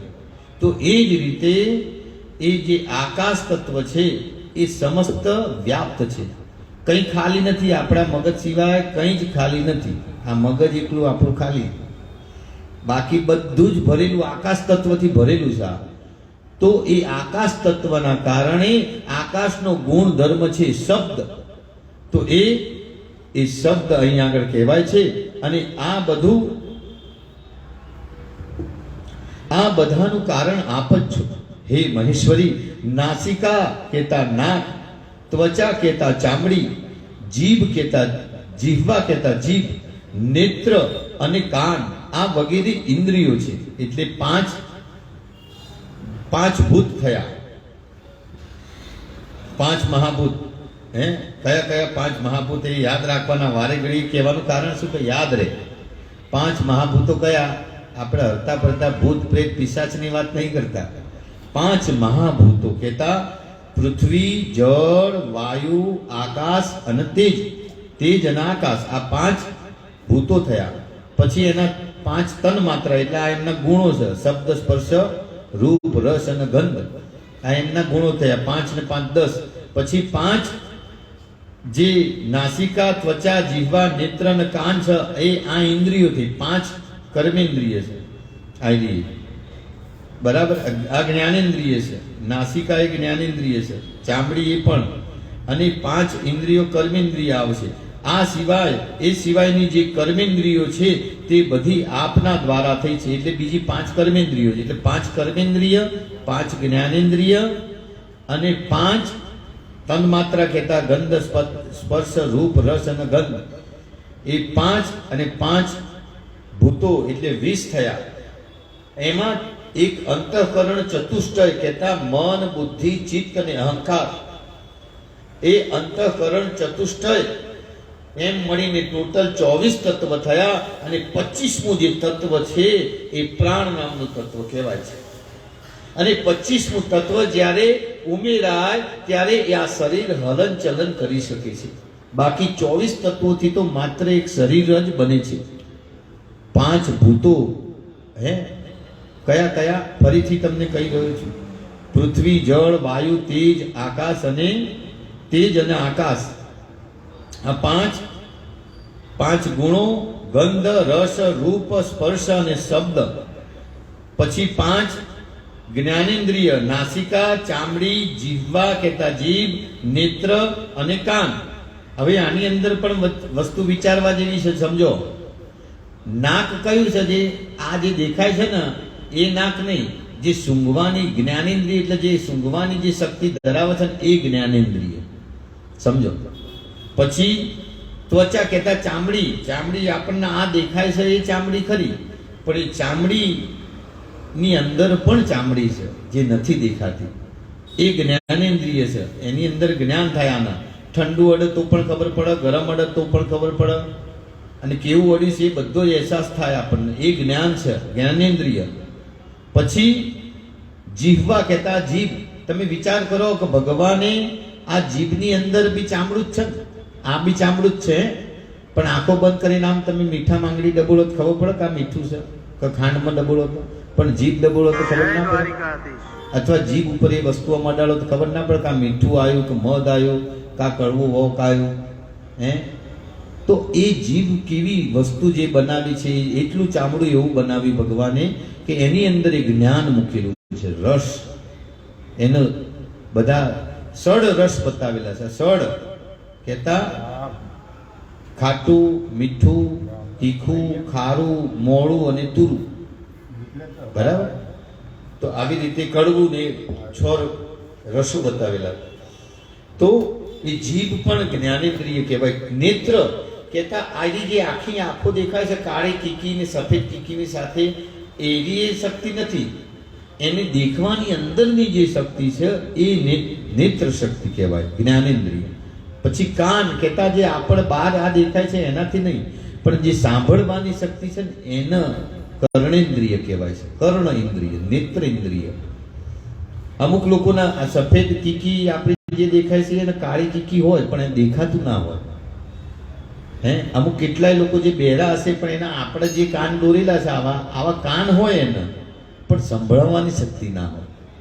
અમુક લોકો મૂંગા હોય, એના જીભ તો આપણા જેવી આપી જ હોય, એવું નહીં કે જીભ ના આપી હોય, પણ એ બોલી ના શકતા. સમજો. તો કહેવાનું તાત્પર્ય કે આ જે છે એ ઇન્દ્રિયો એટલે 5 પૃથ્વી જળ વાયુ તેજ આકાશ, 5 ગંધ રસ રૂપ સ્પર્શ અને શબ્દ, પછી નાસિકા ત્વચા જીહ્વા નેત્ર અને કાન, 15 અને 5 કર્મેન્દ્રિયો. કર્મેન્દ્રિય એટલે કરવું જ પડે. હાથ પગ શૌચ પેશાબ વગેરે જે કરીએ છીએ 5 એ કર્મેન્દ્રિય કર્મ કરવા પડે છે. બોલવું તો 5 કર્મેન્દ્રિય એમ કરીને 20 અને 4 ચોથું અંતઃકરણ ચતુષ્ટય એટલે 4 ના સમન્વયથી અંતઃકરણ બને છે. તો 24 તત્વો અને 25મું તત્વ એ પ્રાણ નામનું તત્વ થાય છે. આ આપણે તમને જ્ઞાન માટેની વાત કરી. આગળ હયગ્રીવજી કહે છે અને હયગ્રીવે આ બધી વાત કરી કે એ બધી કર્મેન્દ્રિયો માં ભગવતી આપ જ છો. ત્યારે ભગવતીએ કહ્યું કે તું ખૂબ અદ્ભુત તપ કર્યું છે, તે હું તારી ભક્તિથી અત્યંત પ્રસન્ન છું. ઈચ્છા હોય તે વરદાન માંગી લે, તારી જે ઈચ્છા હોય તે આપવા હું તૈયાર છું. ત્યારે હયગ્રીવ નામના રાક્ષસ બોલ્યો કે માતા, કોઈ પણ રીતે મારું મૃત્યુનું મોઢું જોવું ન પડે તેવું વરદાન આપો, એટલે મને અમર તત્વ આપો, મારા મૃત્યુ જ ના થાય, હું અમર યોગી બની જાઉં. દેવો કે દાનવ કોઈ પણ મને જીતી ન શકે. જ્યારે એમને આ વરદાન માંગ્યું ત્યારે દેવીએ કહ્યું કે જો ભાઈ, જન્મેલાનો મૃત્યુ અને મૃત્યુ થનારનો જન્મ એ નિશ્ચિંત છે. જે જન્મે છે ને એનો મૃત્યુ નિશ્ચિંત છે, જે મરે છે એનો જન્મ પણ નિશ્ચિંત જ છે. આ પરંપરા છે. આ મર્યાદાને જગતમાંથી કઈ રીતે વ્યર્થ કરી શકાય? આ જે નિયમ બનાવેલો છે કે જેનો જન્મ થયો છે તો એ મરશે જ. આજે નહીં તો 50, 100, 200 વર્ષે મરશે, અને જે મરશે એ ફરીથી જન્મ લેવાનો જ છે. એ પરંપરા કેવી રીતે વ્યર્થ બંધ થઈ શકે? રાક્ષસ રાજ મૃત્યુના સંબંધમાં આ વાત નિશ્ચિત છે, તેથી મનમાં વિચાર કરીને બીજું જે કોઈ પણ જોઈતું હોય એ વરદાન માંગો. ત્યારે હયગ્રીવ બોલ્યો કે સારું, તો હયગ્રીવના હાથે જ હું કહેતા મારું મૃત્યુ થાય. એટલે હયગ્રીવે શું કીધું કે સારું, તો હયગ્રીવ હોય એના હાથે જ મારું મૃત્યુ થાય, બીજું કોઈ મને મારી શકે નહીં. બસ મારા મનની આ જ ઈચ્છા છે, તેને પૂરી કરવાની કૃપા કરો. દેવીએ કહ્યું કે હે મહાભાગ, હવે તું ઘરે જા અને આનંદપૂર્વક રાજ્ય કર. આ બિલકુલ નિશ્ચિત છે. આ બિલકુલ નિશ્ચિત છે કે હયગ્રીવ સિવાય બીજું કોઈ તને નહીં મારી શકે. એટલે હયગ્રીવ તો એ એકલો જ હતો, બીજું કોઈ હયગ્રીવ નામનું હતું જ નહીં. અને એને વરદાન એવું માંગ્યું કે હયગ્રીવ જ, એટલે ઇન્દ્રય ના મારી શકે, ભગવાન વિષ્ણુ ના મારી શકે, શિવ પણ નહીં. એટલે માતાજીનું વરદાન મળી ગયું. આ પ્રમાણે તે દાનવને વરદાન આપીને તામસી દેવી અંતર ધ્યાન થઈ ગયા. તે દૈત્ય પણ અત્યંત આનંદની સાથે પોતાના ઘરે ગયો. તે પાપી આ દિવસોમાં મુનિઓ અને વેદોને અનેક પ્રકારે હેરાન કરતો રહ્યો. ત્રણેય લોકોમાં એવું કોઈ નહોતું કે જે આ દુષ્ટને મારી શકે. તેથી આ ઘોડાનું સુંદર માથું ઉતારીને શ્રી વિષ્ણુના ધડથી જોડી દેવાનું આ કાર્ય બ્રહ્માજીના હાથે થશે. એટલે બ્રહ્માજીને કીધું કે હવે તમે, બ્રહ્માજી એટલે સૌથી ફર્સ્ટ સર્જન એવું પણ કહેવાય. એમ જો કે ફર્સ્ટ સર્જન એના પહેલા શિવજીએ પણ કરેલું હતું. ગણપતિ ભગવાનનું જે મસ્તક જોઈન કર્યું, એટલે એ પણ સર્જન જ, સૌથી ફર્સ્ટ સર્જન.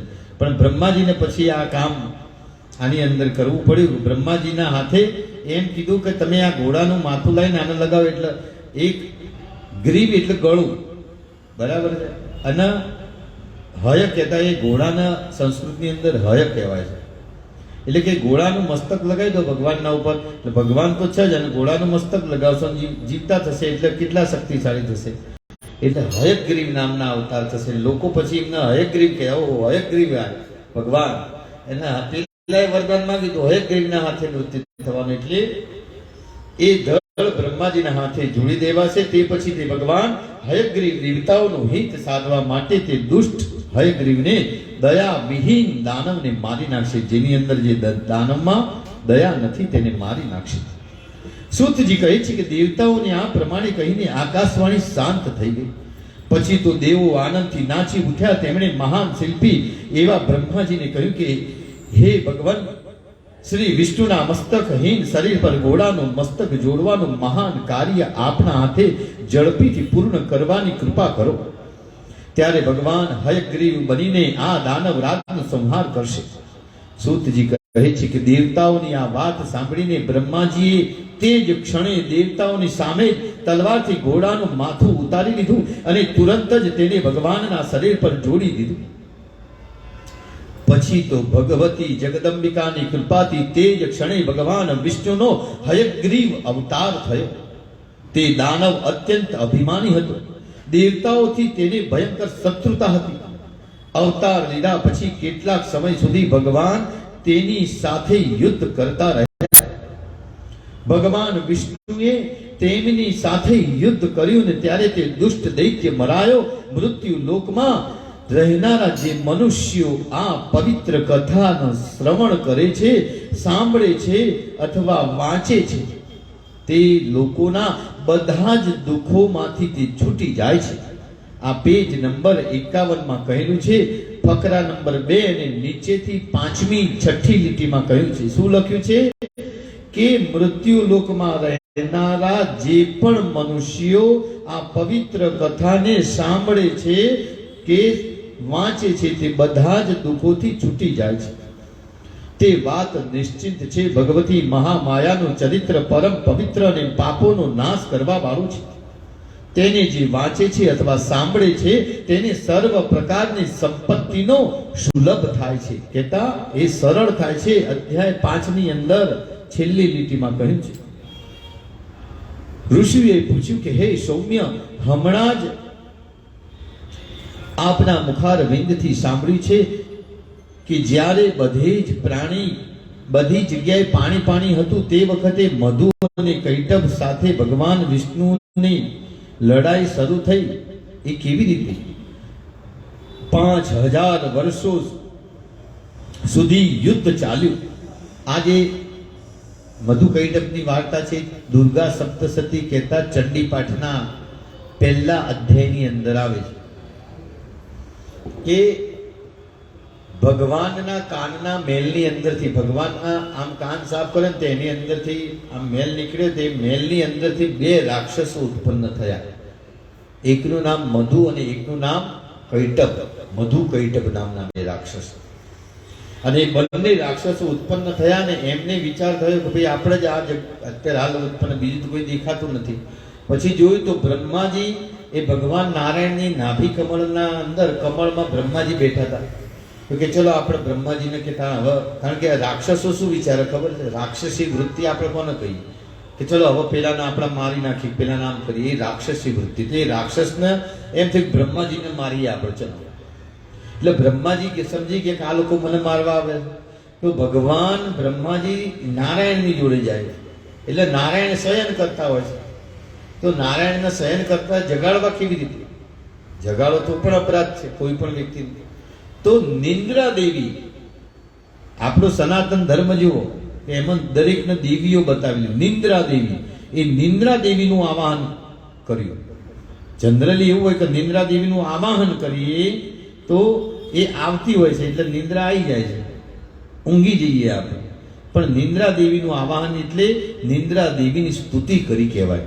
અને એવી સ્તુતિ કરી કે ત્વમ સ્વાહા, ત્વમ સદા, ત્વમ દે, ત્વમ બુદ્ધિ બુદ્ધ લક્ષણા, લજ્જા પુષ્ટિ તથા તુષ્ટિ, ત્વમ શાંતિ શાંતિ રેવજ. ખડગિની, શૂલિની, ઘોરા, ગદિની, ચક્રિણી, તથા શંખિની, ચાપિણી, માળા, ભૂષંડી, પરિઘાયુધા, સૌમ્યા સૌમ્ય જરાશેષા, સૌમ્ય વ્યસ્પતિ, સુંદરી, પરા પરાણામ પરમા ત્વમેવ પરમેશ્વરી, યચ્ચ કિંચિત કુજિત વસ્તુ સદ સદવા ખિલાત્રિય તસ્ય સર્વસ્ય જા શક્તિ સાત્વમ કિમ સૂયસે તદા યજા ત્વયા જગત્સૃષ્ટા જગત્પાપ્યતિ યો જગત્સોऽપि નિદ્રાવસન્નિતસ્ત્વાં સોતોમેશ્વરઃ વિષ્ણુઃ શરીર ગ્રહણમ મહામિશાનેવ ચ કારિતાસ્તિ યતો તસ્પં કસ્પં તુ સત્યમાન વૈ સાત્વમિત્થં પ્રભાવેશ્વર્યુદારે દેવી સમૃદ્ધા મોહે દુદાદર્શાવસરો મધુ કૈટભૌ પ્રબોધમ ચ જગત્સ્વામી નિયતામચ્યુતો લઘુ. હે પ્રભુ નારાયણ અને હે નારાયણની અંદર વસવા વાળી નિંદ્રા દેવી, ત્વમેવ સંધ્યા સાવિત્રી ત્વમ દેવી જનની પરા, એટલે કે તમે જ બધી શક્તિ છો. એમ કરીને એમની સ્તુતિ આ સંસ્કૃતમાં જે બોલે આખી સ્તુતિ કરે છે.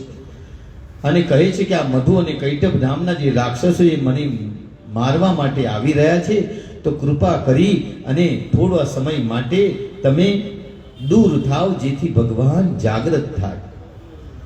અને નિંદ્રા દેવી દૂર થયા અને ત્યાં જ ભગવાન વિષ્ણુ ત્યાં પ્રકટ થયા. જાગ્રત અવસ્થા થઈ અને જોયું તે મધુ અને કૈટભની સાથે 5 વર્ષ સહસ્ત્રાણી બાહુ પ્રહરણો વિભુઃ.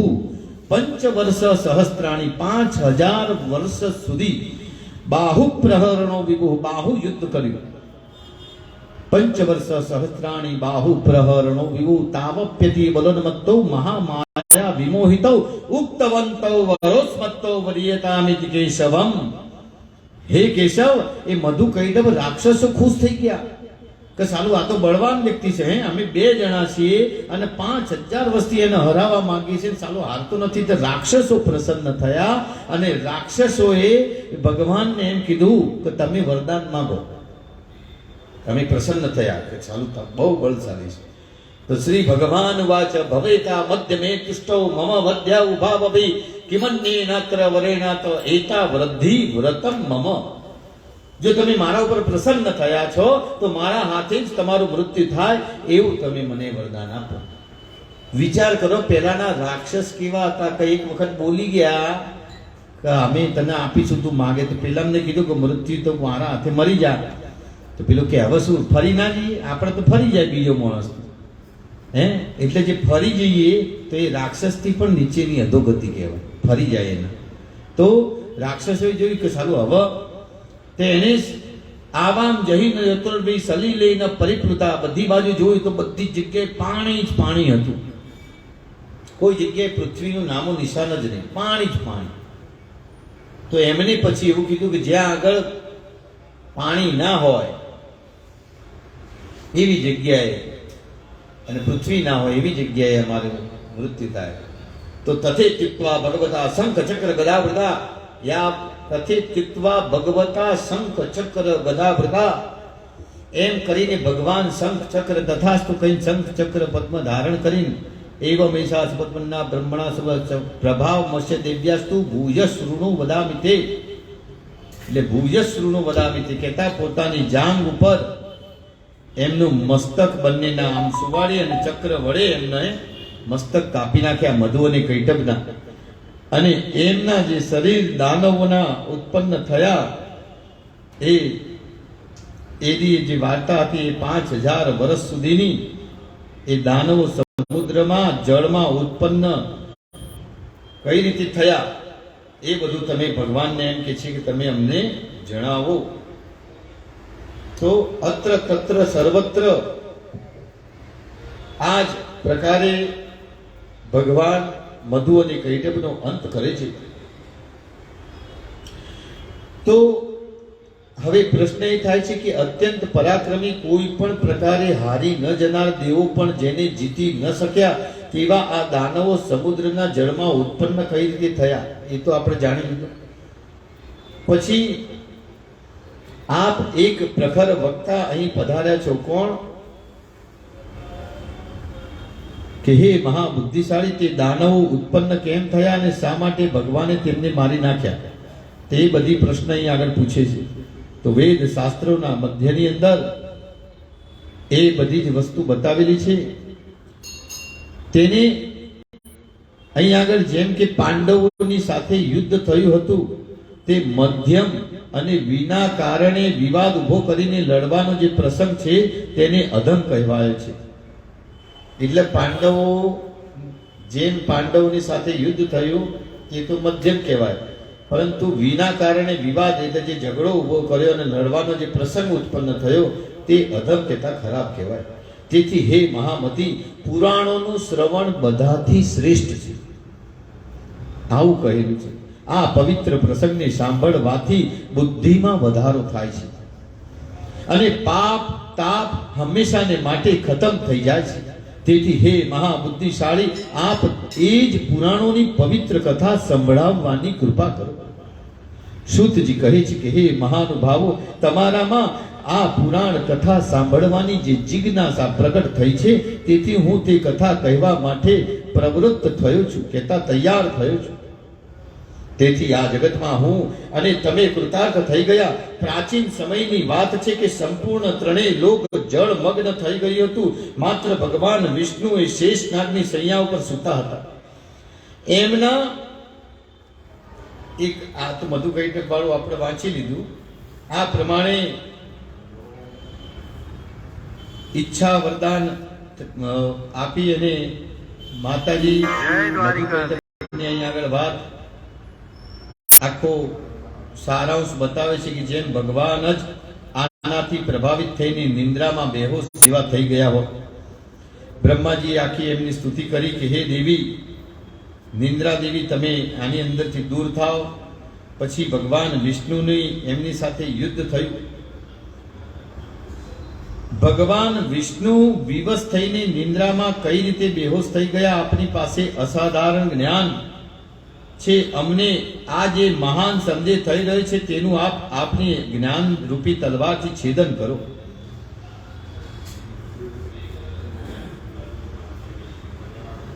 તો આ રીતની ભગવાનની આ કથા 5000 વર્ષ સુધીની બતાવી.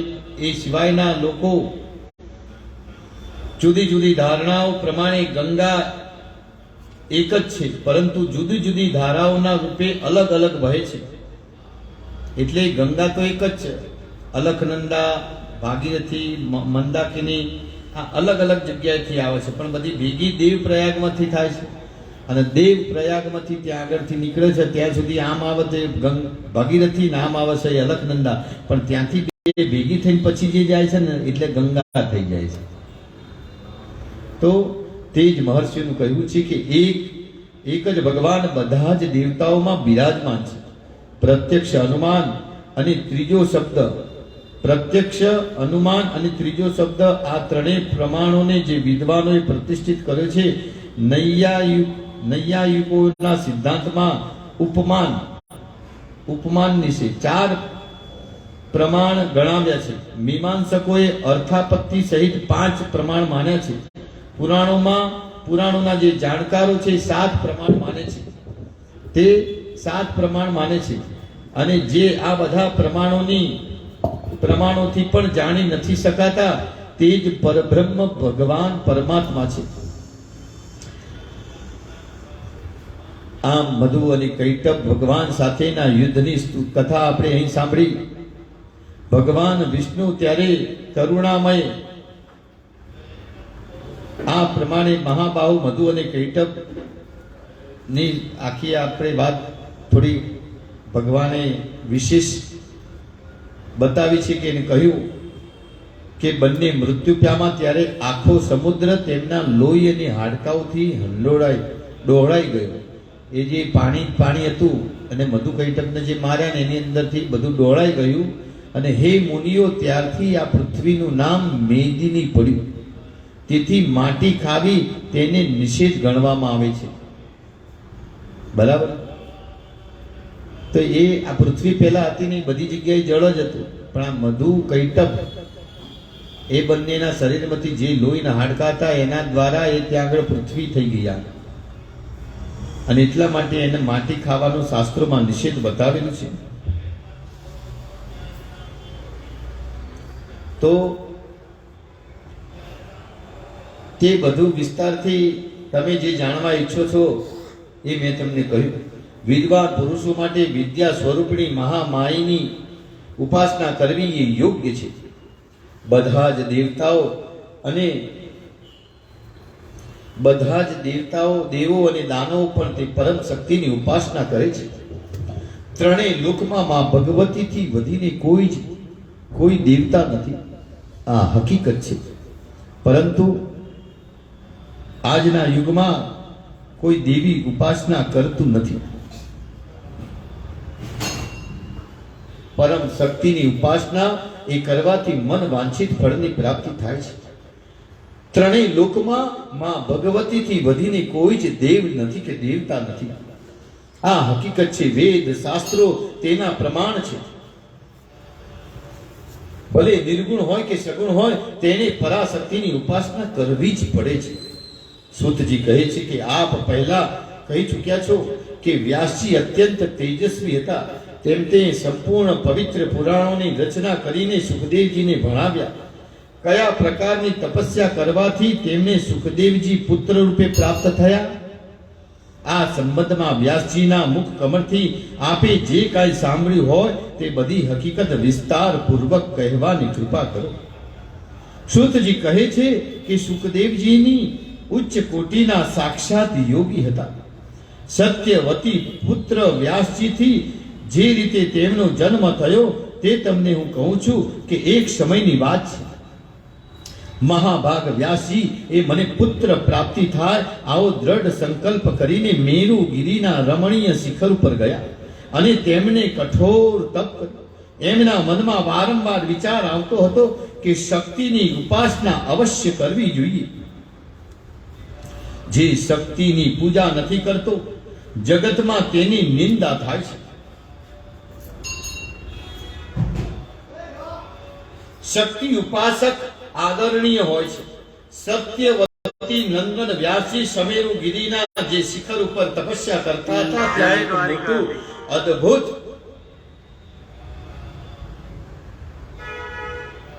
કણેરનું ઉપવન હતું. કણેર નામનું, કદાચ કરણનું પણ આવી શકે છે, પણ આની અંદર કણેરનું ઉપવન છે એવું લખ્યું.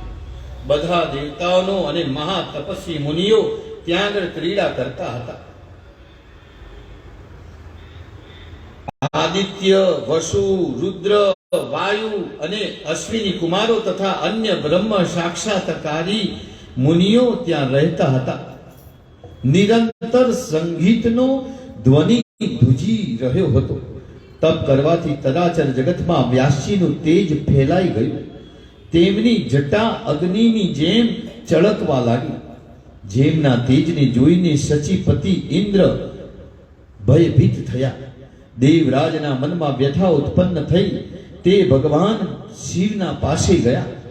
તેમને વ્યથિત જોઈને ભગવાન શંકરે કહ્યું કે હે ઇન્દ્ર, તમે દેવતાઓના રાજા છો, આજે ભયભીત કેમ લાગો છો? તમારા ઉપર કયું દુઃખ તૂટી પડ્યું કે તમે આટલા દુઃખી દેખાવ છો? તમારે ક્યારે તપસ્વીઓના પ્રતિ અદેખાઈ કરવી ન જોઈએ. એટલે શિવજી એમ કે છે જો કોઈ તપસ્યા કરે તો તમારે અદેખાઈ ન કરવી જોઈએ. શક્તિ સહિત હું ઉપાસ્ય છું એવું સમજીને મુનિઓ તપસ્યા કર્યા કરે છે. તેઓ કોઈ પ્રકારનું બીજાનું અહિત કરવા નથી ઈચ્છતા. જ્યારે ભગવાન શંકરે ઇન્દ્રને આ પ્રમાણે કહ્યું ત્યારે તેમણે ભગવાન શંકરને પૂછ્યું, વ્યાસજી શા માટે તપ કરે છે અને તેમના મનમાં શું અભિલાષા છે? ત્યારે ભગવાન શિવજી કહે છે કે પરાશર નંદન વ્યાસજી એ પુત્ર પ્રાપ્તિ માટે કઠોર તપ કરી રહ્યા છે.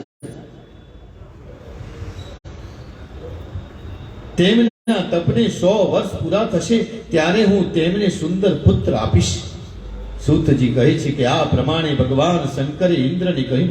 ત્યાર પછી તે જગતગુરુ શંકર વ્યાસજી પાસે ગયા અને કહેવા લાગ્યા, વાસરી પુત્ર વ્યાસ, ઉભા થાઓ, તમને હવે સુંદર પુત્ર પ્રાપ્ત થશે.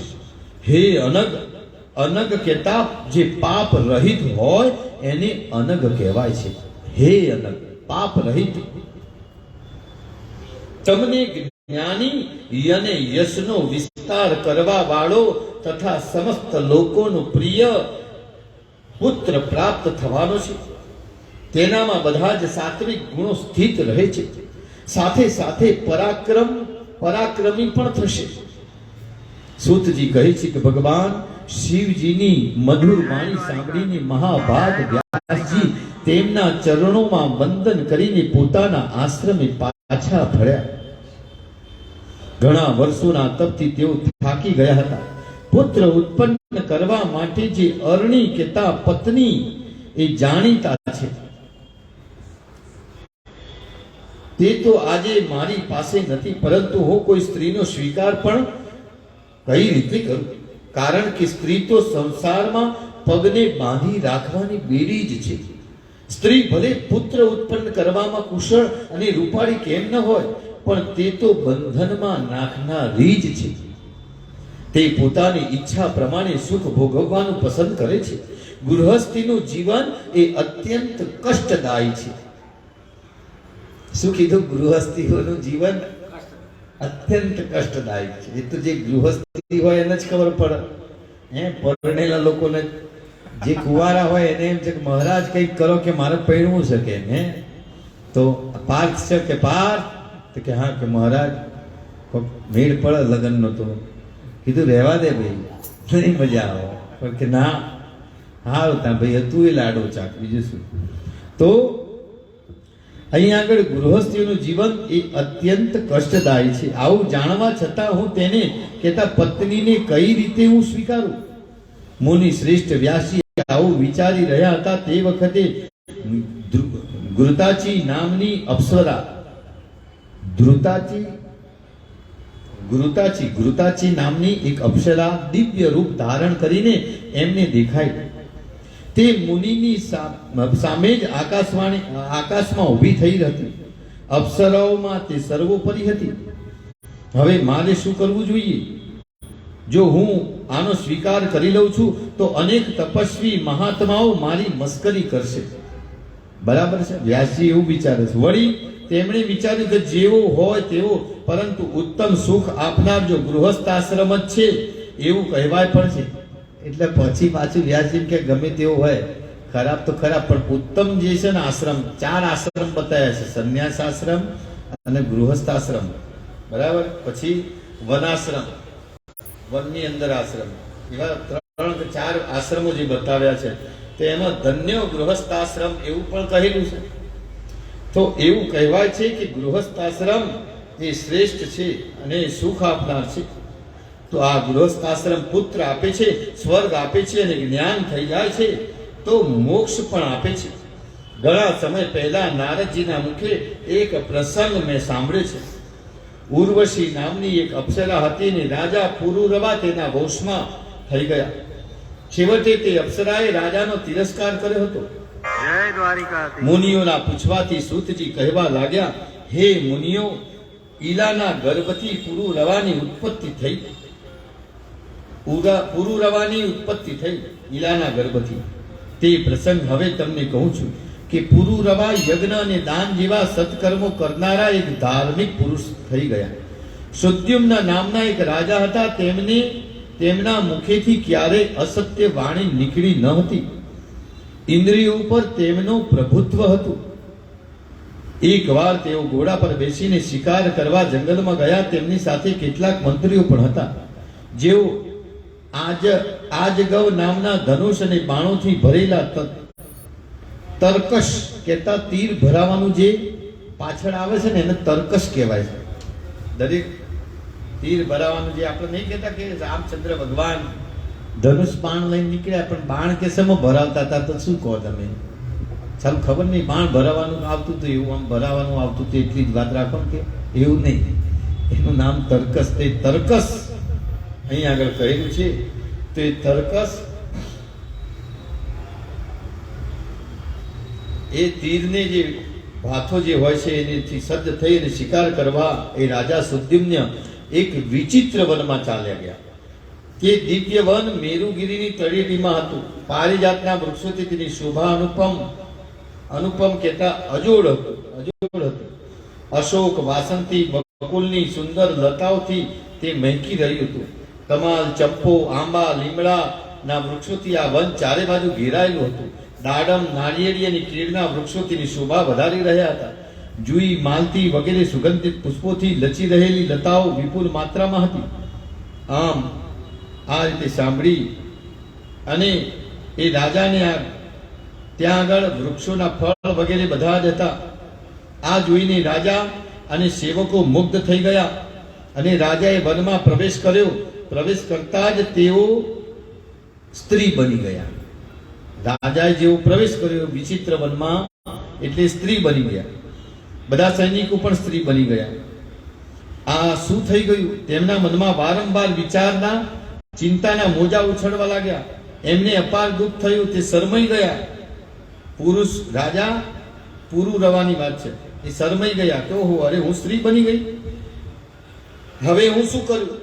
કઈ રીતે ઘેર જાઉં? રાજ્ય શાસન કેવી રીતે સંભાળીશ? અરે મને કોણે છેતર્યો? ઋષિ બોલ્યા કે સૂતજી, આપે અત્યંત આશ્ચર્યની વાત કહી કે રાજા સુદ્યુમ્ન સ્ત્રી થઈ ગયા. એ સુદ્યુમ્ન રાજા એ કેવી રીતે સ્ત્રી બન્યા, તેમનામાં દેવતાઓ જેવું પરાક્રમ હતું તો પછી તેમને સ્ત્રી કેમ થવું પડ્યું? તે સુંદર વનમાં રાજાએ એવું કયું કાર્ય કર્યું જેનાથી તેમની આ દશા થઈ ગઈ? આ સુગત પ્રસંગ વિસ્તારથી કહો. આગળ તો કીધેલું જ છે, પણ એમ કે એવું તો એમને એવું શું કર્યું કે સ્ત્રી બની ગયા? એ પ્રશ્ન ઉત્પન્ન થયો ઋષિઓને. તો સૂતજી ફરીથી કહે છે કે એકવાર ભગવાન શિવના શંકરના દર્શન કરવા માટે સનકાદિક ઋષિએ વનમાં પધાર્યા. તે વખતે ભગવાન શંકર ભગવતી ઉમા સાથે ક્રીડામાં મગ્ન હતા. ઋષિઓને જોઈને ઉમા અત્યંત શરમાઈ ગયા. તે શંકરજી પાસેથી ઉઠીને લજ્જિત થઈ અલગ બેસી ગયા. એ અલગ બેસી ગયા અને વનમાં પધાર્યા. તે વખતે ભગવાન શંકરજી તેમનું શરીર થરથરવા લાગ્યું અને શંકર અને ઉમાને ક્રીડામાં આનંદિત જોઈને ઋષિઓ આમ તેમ વિખેરાઈને તરત જ ભગવાન નારાયણના આશ્રમ પર ચાલ્યા ગયા. પોતાની પ્રિયા પાર્વતીને અત્યંત લજ્જિત થયેલા જોઈને ભગવાન શંકરે તેમને કહ્યું કે તમે કેમ આટલા શરમાઈ ગયા? હું હમણાં જ તમને સુખી કરી દઉં છું. હે વરાનને, જુઓ, આજથી કોઈ પણ પુરુષ મોહવશ આ વનમાં પગ મૂકશે, એટલે મોહવશ એટલે કોઈ પણ મોહ કહેતા કેળાના મોહથી, કેળા પણ છે, જામફળ છે, દાડમ છે, સફરજન બધા જ હતા, ત્યાં વૃક્ષો હતા, પુષ્પો હતા. તો કોઈ પણ ના મોહથી વસ્તી અથવા ગમે તે રીતે એન કેન પ્રકારે કોઈ પણ પુરુષ મોહવશ આ વનમાં પગ મૂકશે કે તરત જ તે સ્ત્રી થઈ જશે. આ પ્રમાણે ભગવાન શંકરે તે વનને શ્રાપ આપી દીધો. એ જગ્યાને બાઉન્ડ્રીને કવચ બનાવી દીધું કે હવે અંદર કોઈ પ્રવેશ કરે ને તો એ સ્ત્રી બની જાય. તો ત્યારથી તે વન એ દોષનો ભંડાર થઈ ગયું. જે લોકોને ખબર છે તે ભૂલથી પણ આ કામ વનમાં આવતા નથી. મહારાજ સુદ્યુમ્ન આ વાતથી અજાણ્યા હતા, તેથી મંત્રીઓ સાથે ત્યાં આગળ ચાલ્યા ગયા. તેથી બધાને સાથે તેમને શ્રાપ પ્રમાણે સ્ત્રી તત્વનો સ્વીકાર કર્યો, સ્ત્રીત્વનો સ્વીકાર કરવો પડ્યો. હવે તે રાજર્ષિ સુદ્યુમ્ન પર ચિંતાના વાદળો ઘેરાયા. લજ્જાને લીધે તે ઘેર ન જઈ શક્યા. તે વનમાંથી નીકળી બહાર આમ તેમ ફરવા લાગ્યા. સ્ત્રી થવાને કારણે તેમનું નામ ઈલા પડ્યું. તે ચારે બાજુ ફરી રહ્યા હતા. ત્યાં ચંદ્રમાના યુવાન પુત્ર પાટલો મૂક્યા પણ પાર્થની અંદર બાપુ ગુરુજીને. ત્યાં ચંદ્રમાના યુવાન પુત્ર બુધ સાથે તેમની મુલાકાત થઈ ગઈ. ઈલા ખૂબ સુંદર હતા. અનેક સ્ત્રીઓ તેમની સાથે હતી. મહાભાગ બુદ્ધજીએ ઈલાને પોતાની પત્ની બનાવવાની ઈચ્છા બતાવી.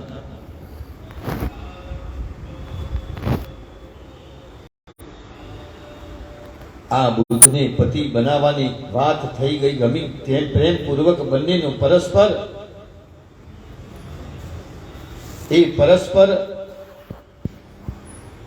સંબંધ થઈ ગયો અને ઈલાના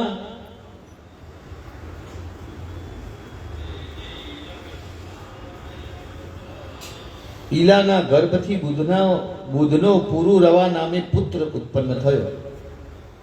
જય દ્વારિકા. ભરી નાખો એમને, ભરીને. તે સુંદર સ્ત્રી ઈલાએ વનમાં રહીને પુત્ર તો ઉત્પન્ન કર્યો, પરંતુ તેના મનમાં ચિંતા ઘેરાતી રહી. તેણે તેમના મૂળ કુલગુરુ મુનિવર વશિષ્ઠજીને યાદ કર્યા. વશિષ્ઠજી અત્યંત દયાળુ હતા. તેમને સુદ્યુમ્નની દશા જોઈને જગતનું કલ્યાણ કરવા વાળા દેવાદિદેવ એ ભગવાન શંકરની સ્તુતિ કરવા લાગ્યા. અને સ્તુતિ કરીને ભગવાન શંકર મુનિવર પર પ્રસન્ન થઈ ગયા. ત્યારે પોતાનો શ્રાપ વ્યર્થ ના જાય એવું વિચારીને ભગવાન શંકરે કહ્યું કે સુદ્યુમ્ન 1 મહિનો પુરુષ રહેશે અને 1 મહિનો તેને સ્ત્રી રહેવું જ પડશે. આ પ્રમાણે વરદાન મળ્યા પછી ધર્માત્મા સુદ્યુમ્ન ફરી પોતાના ઘરે આવ્યા. આ પ્રમાણે વશિષ્ઠજીની કૃપાથી તેમણે રાજ્ય શાસન સંભાળી લીધું. સ્ત્રી બને ત્યારે તેઓ મહેલમાં રહેતા અને પુરુષ બને ત્યારે તેઓ રાજ્ય કારભાર સંભાળતા હતા. તે વખતે પ્રજામાં અશાંતિ ઊભી થઈ. આવા રાજા 1 મહિનો પુરુષ અને 1 મહિનો સ્ત્રી તેમને અપ્રિય લાગ્યા. સમયના વહેણ સાથે ઈલાનો પુત્ર પુરુરવા યુવાન થયો ત્યારે રાજા સુદ્યુમ્નએ તેને ગાદી પર બેસાડ્યો અને પોતે વનમાં ચાલ્યા ગયા. વૃક્ષોથી સુશોભિત તે વનમાં જઈને મુનિવર નારદજી પાસેથી ઉત્તમ નવાક્ષર મંત્ર કહેતા 9 અક્ષર વાળો મંત્ર કયો? ઐમ રીમ ક્લીમ ચા મુન ડા યૈ વી અને ચે આ 9 અક્ષર વાળો મંત્રની દીક્ષા લીધી અને અત્યંત પ્રેમપૂર્વક તે મંત્રનો જપ કરવા લાગ્યા. અને તેથી બધાનું કલ્યાણ કરવા વાળી ગુણમયી માં ભગવતી યોગ માયા એ રાજા પર પ્રસન્ન થયા.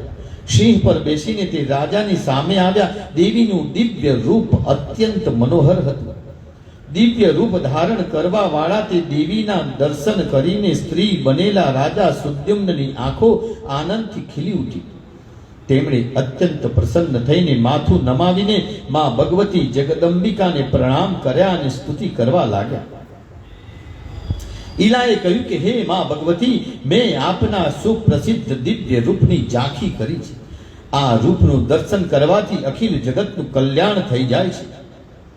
હે માતા, દેવતાઓ જેની ઉપાસના કરે છે, મુક્તિ આપવી અને ભક્તોના મનોરથ પૂરા કરવા એ જ જેનો સ્વભાવ છે.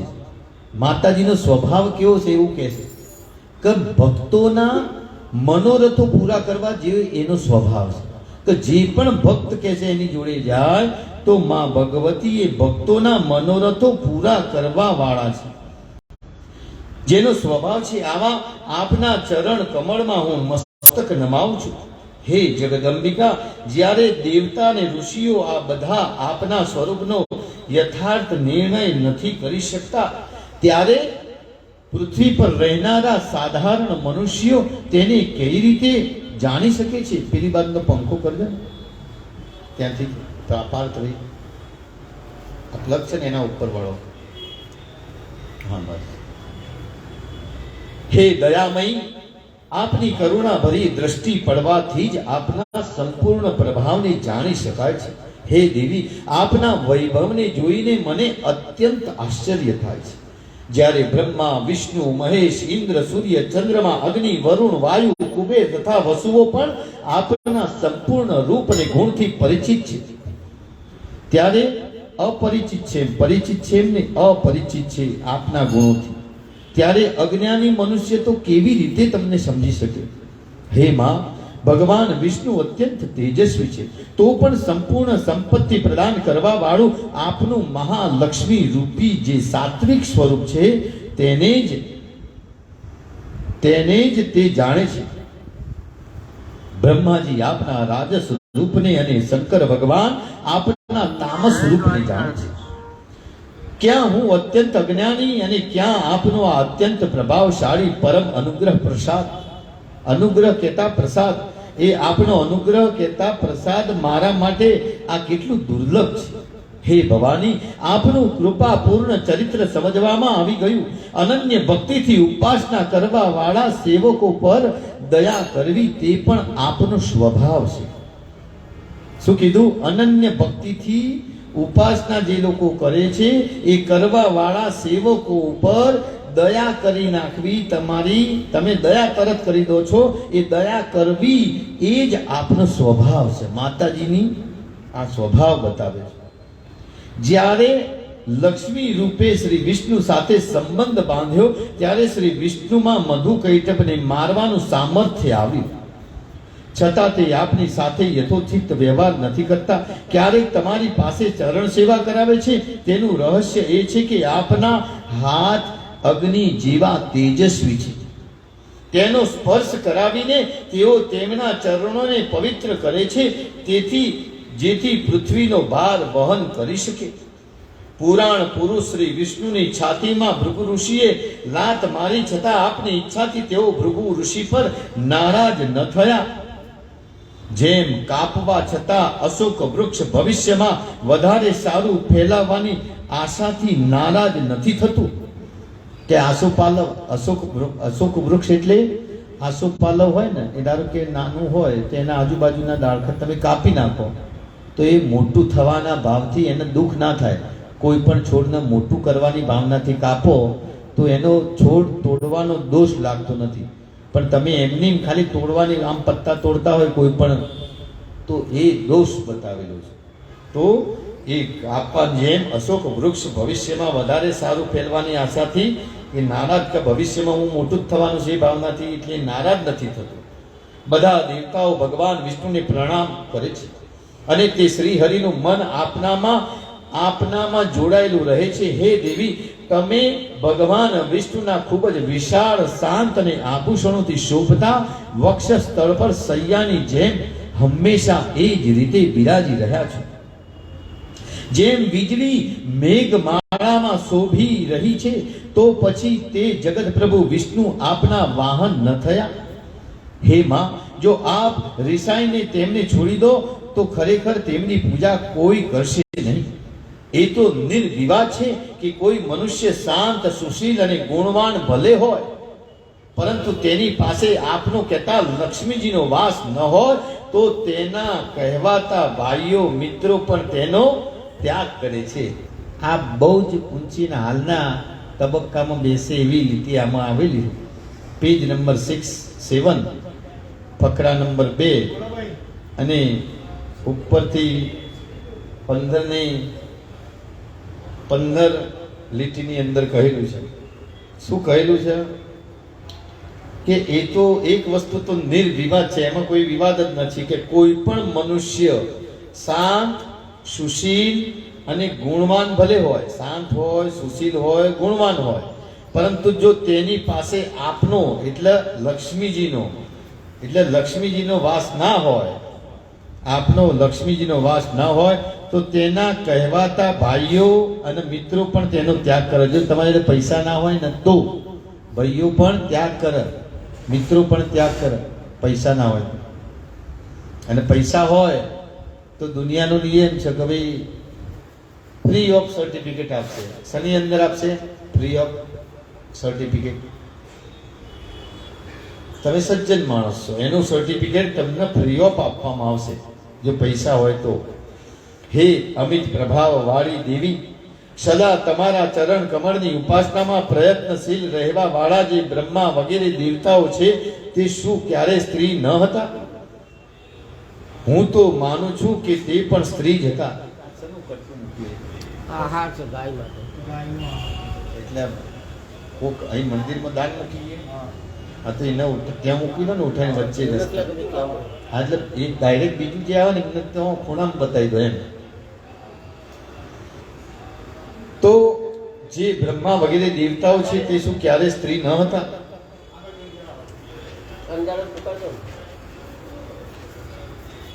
તે શું ક્યારે સ્ત્રી ન હતા? હું તો માનું છું કે તે પણ સ્ત્રી હતા. અને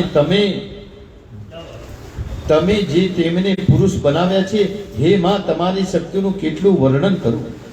હે માં, તમે જ્યારે પુરુષને સ્ત્રી અને સ્ત્રીને પુરુષ બનાવવાની શક્તિ ધરાવો છો તો મને પણ પુરુષ બનાવવાની કૃપા કરો. ત્યારે દેવીએ પ્રસન્ન થઈ ઈલાને પુરુષ બનાવી દીધો. ત્યાર પછી સુદ્યુમ્નએ કહ્યું કે દેવી, મારા મનમાં એવી કલ્પના ઉઠે છે કે તમે ન તો સ્ત્રી છો, ન પુરુષ છો, ન નિર્ગુણ છો, ન સગુણ છો, અથવા તમે જે કોઈ પણ છો. આપને ભક્તિ ભાવથી નિરંતર પ્રણામ કરું છું. હે માં, મારી એક જ અભિલાષા છે કે મારામાં હંમેશા આપની અખંડ ભક્તિ રહે. સુતજી કહે છે કે આ પ્રમાણે સ્તુતિ કરીને રાજા સુદ્યુમ્ન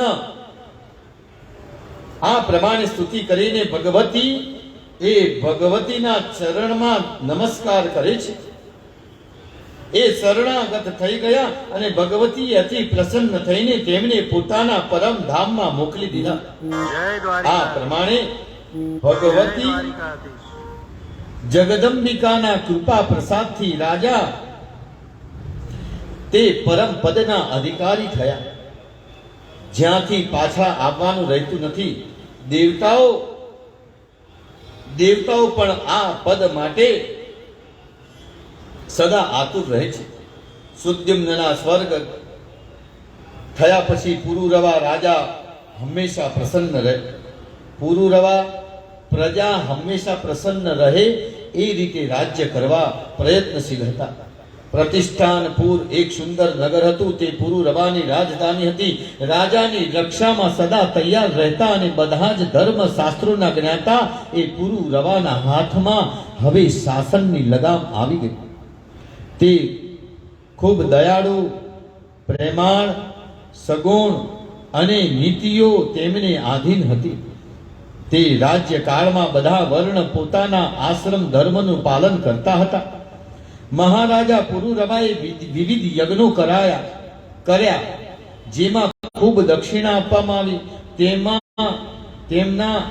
તેમના રૂપ, ગુણ, વૈભવ, સદાચાર, સ્વભાવ અને શક્તિની પ્રશંસા સાંભળીને ઉર્વશી તેમના પર આસક્ત થઈ ગઈ.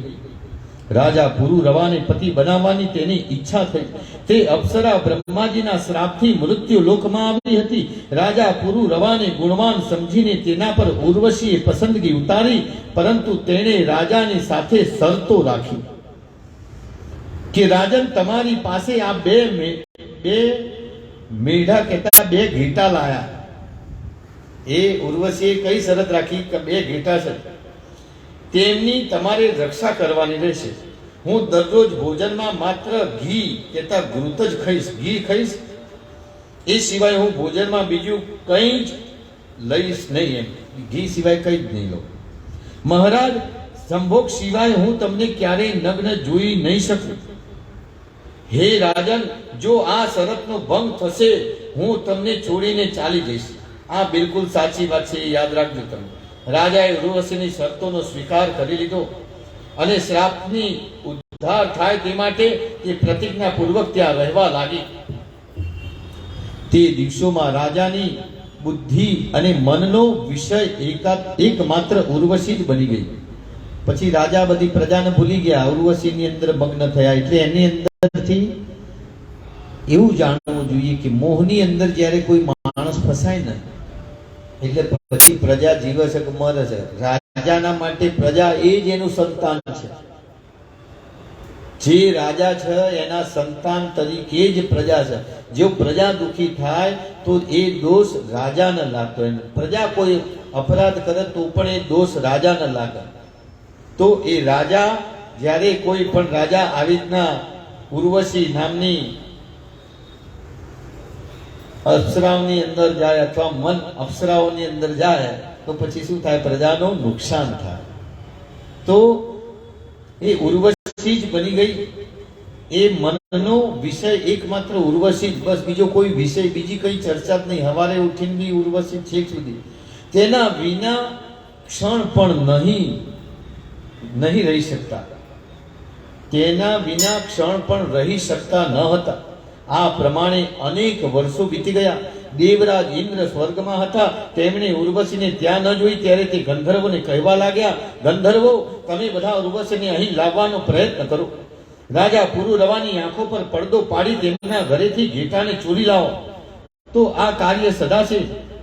કારણ કે બે શરતો મૂકેલી કે આ ઘેટા છે, તમારે એનું રક્ષણ કરવાનું, અને હું ક્યારેય તમને જ્યારે બી નગ્ન અવસ્થામાં જોઈશ બેડરૂમ સિવાયની હાલતમાં તો હું જતી રહીશ. આ બે શરત હતી. આપણી ભાષામાં બેડરૂમ, હો ભાઈ, આમાં એવું લખેલું નથી. પણ રાજા પુરુરવાની આંખો પર પડદો પાડીને ઘેટાને લાવો તો આ કાર્ય સદા છે. અહીં મારું સ્થાન ઉર્વશી વિના ઝાંખું થઈ રહ્યું છે. આ સ્થાનની શોભા જ ખતમ થઈ ગઈ છે. તેથી જે કોઈ પણ ઉપાયથી તે સુંદરી અપ્સરાને અહીં પાછી લાવો. ગમે તે કારણ, ગમે તે કરો. દેવરાજ ઇન્દ્રના કહ્યા પ્રમાણે વિશ્વાવસુ વગેરે ગંધર્વો પુરુરવાના મહેલમાં ગયા. ત્યારે ખૂબ અંધારું હતું. ગાંધર્વોએ ઘેટાને ચોરી લીધા. તે જ્યારે ઘેટાને લઈને આકાશ માર્ગે જાય છે ત્યારે ઘેટા બરાડા એટલે બૂમો પાડવા લાગ્યા. ઉર્વશી તે ઘેટાને પુત્રની જેમ માનતી હતી. ઘેટાના બરાડા પાડવાનો અવાજ સાંભળીને ક્રોધિત થઈ ગઈ. ઉર્વશી એ ક્રોધિત થઈ ગઈ અને રાજાને કહ્યું કે આ ઘેટાને સાચવવાની તમે પ્રતિજ્ઞા કરી હતી, પરંતુ રાજન, તમારા પર ભરોસો મૂકી આજે હું નષ્ટ થઈ ગઈ. આ ઘેટા મને પુત્ર જેટલા વહાલા છે. ચોરોએ તેમની ચોરી કરી અને તમે સ્ત્રીની જેમ આંખો બંધ કરીને પડ્યા છો. તમે નપુંસક છો, માત્ર તમારા મનથી જ તમે વીર છો. તમારા જેવા પતિ સાથે રહીને હું લૂંટાઈ ગઈ. અરે આ બંને ઘેટા મને મારા પ્રાણ જેટલા પ્રિય હતા, પરંતુ આજે તે મારી આંખોથી દૂર થઈ ગયા. આ પ્રમાણે ઉર્વશી વિલાપ કરવા લાગી. તેને ઉદાસ જોઈને પોતાની સુધ બુધ ખોઈ બેઠેલા રાજા પુરુરવા એ નિર્વસ્ત્ર સ્થિતિમાં ચોરોની પાછળ દોડ્યા. એ સૂતા હતા રાજા નિર્વસ્ત્ર, અને આવું કીધું એટલે તરત જ એ તરત ચાદર બાદર સાઈડમાં મૂકીને દોડ્યા એ ચોરોની પાછળ. અને તે જ વખતે રાજભવનની સામે ગંધર્વોની પ્રેરણાથી વીજળીનો ચમકારો થયો. રાજા જવાની ઉતાવળમાં હતા. ઉર્વશીએ તેને નિર્વસ્ત્ર જોઈ લીધા. પછી તો ગંધર્વો ઘેટાને રસ્તામાં જ છોડીને ભાગી ગયા. રાજાએ તે ઘેટાઓને પકડી લીધા અને તેને થાકેલા લથડિયા ખાતા ખાતા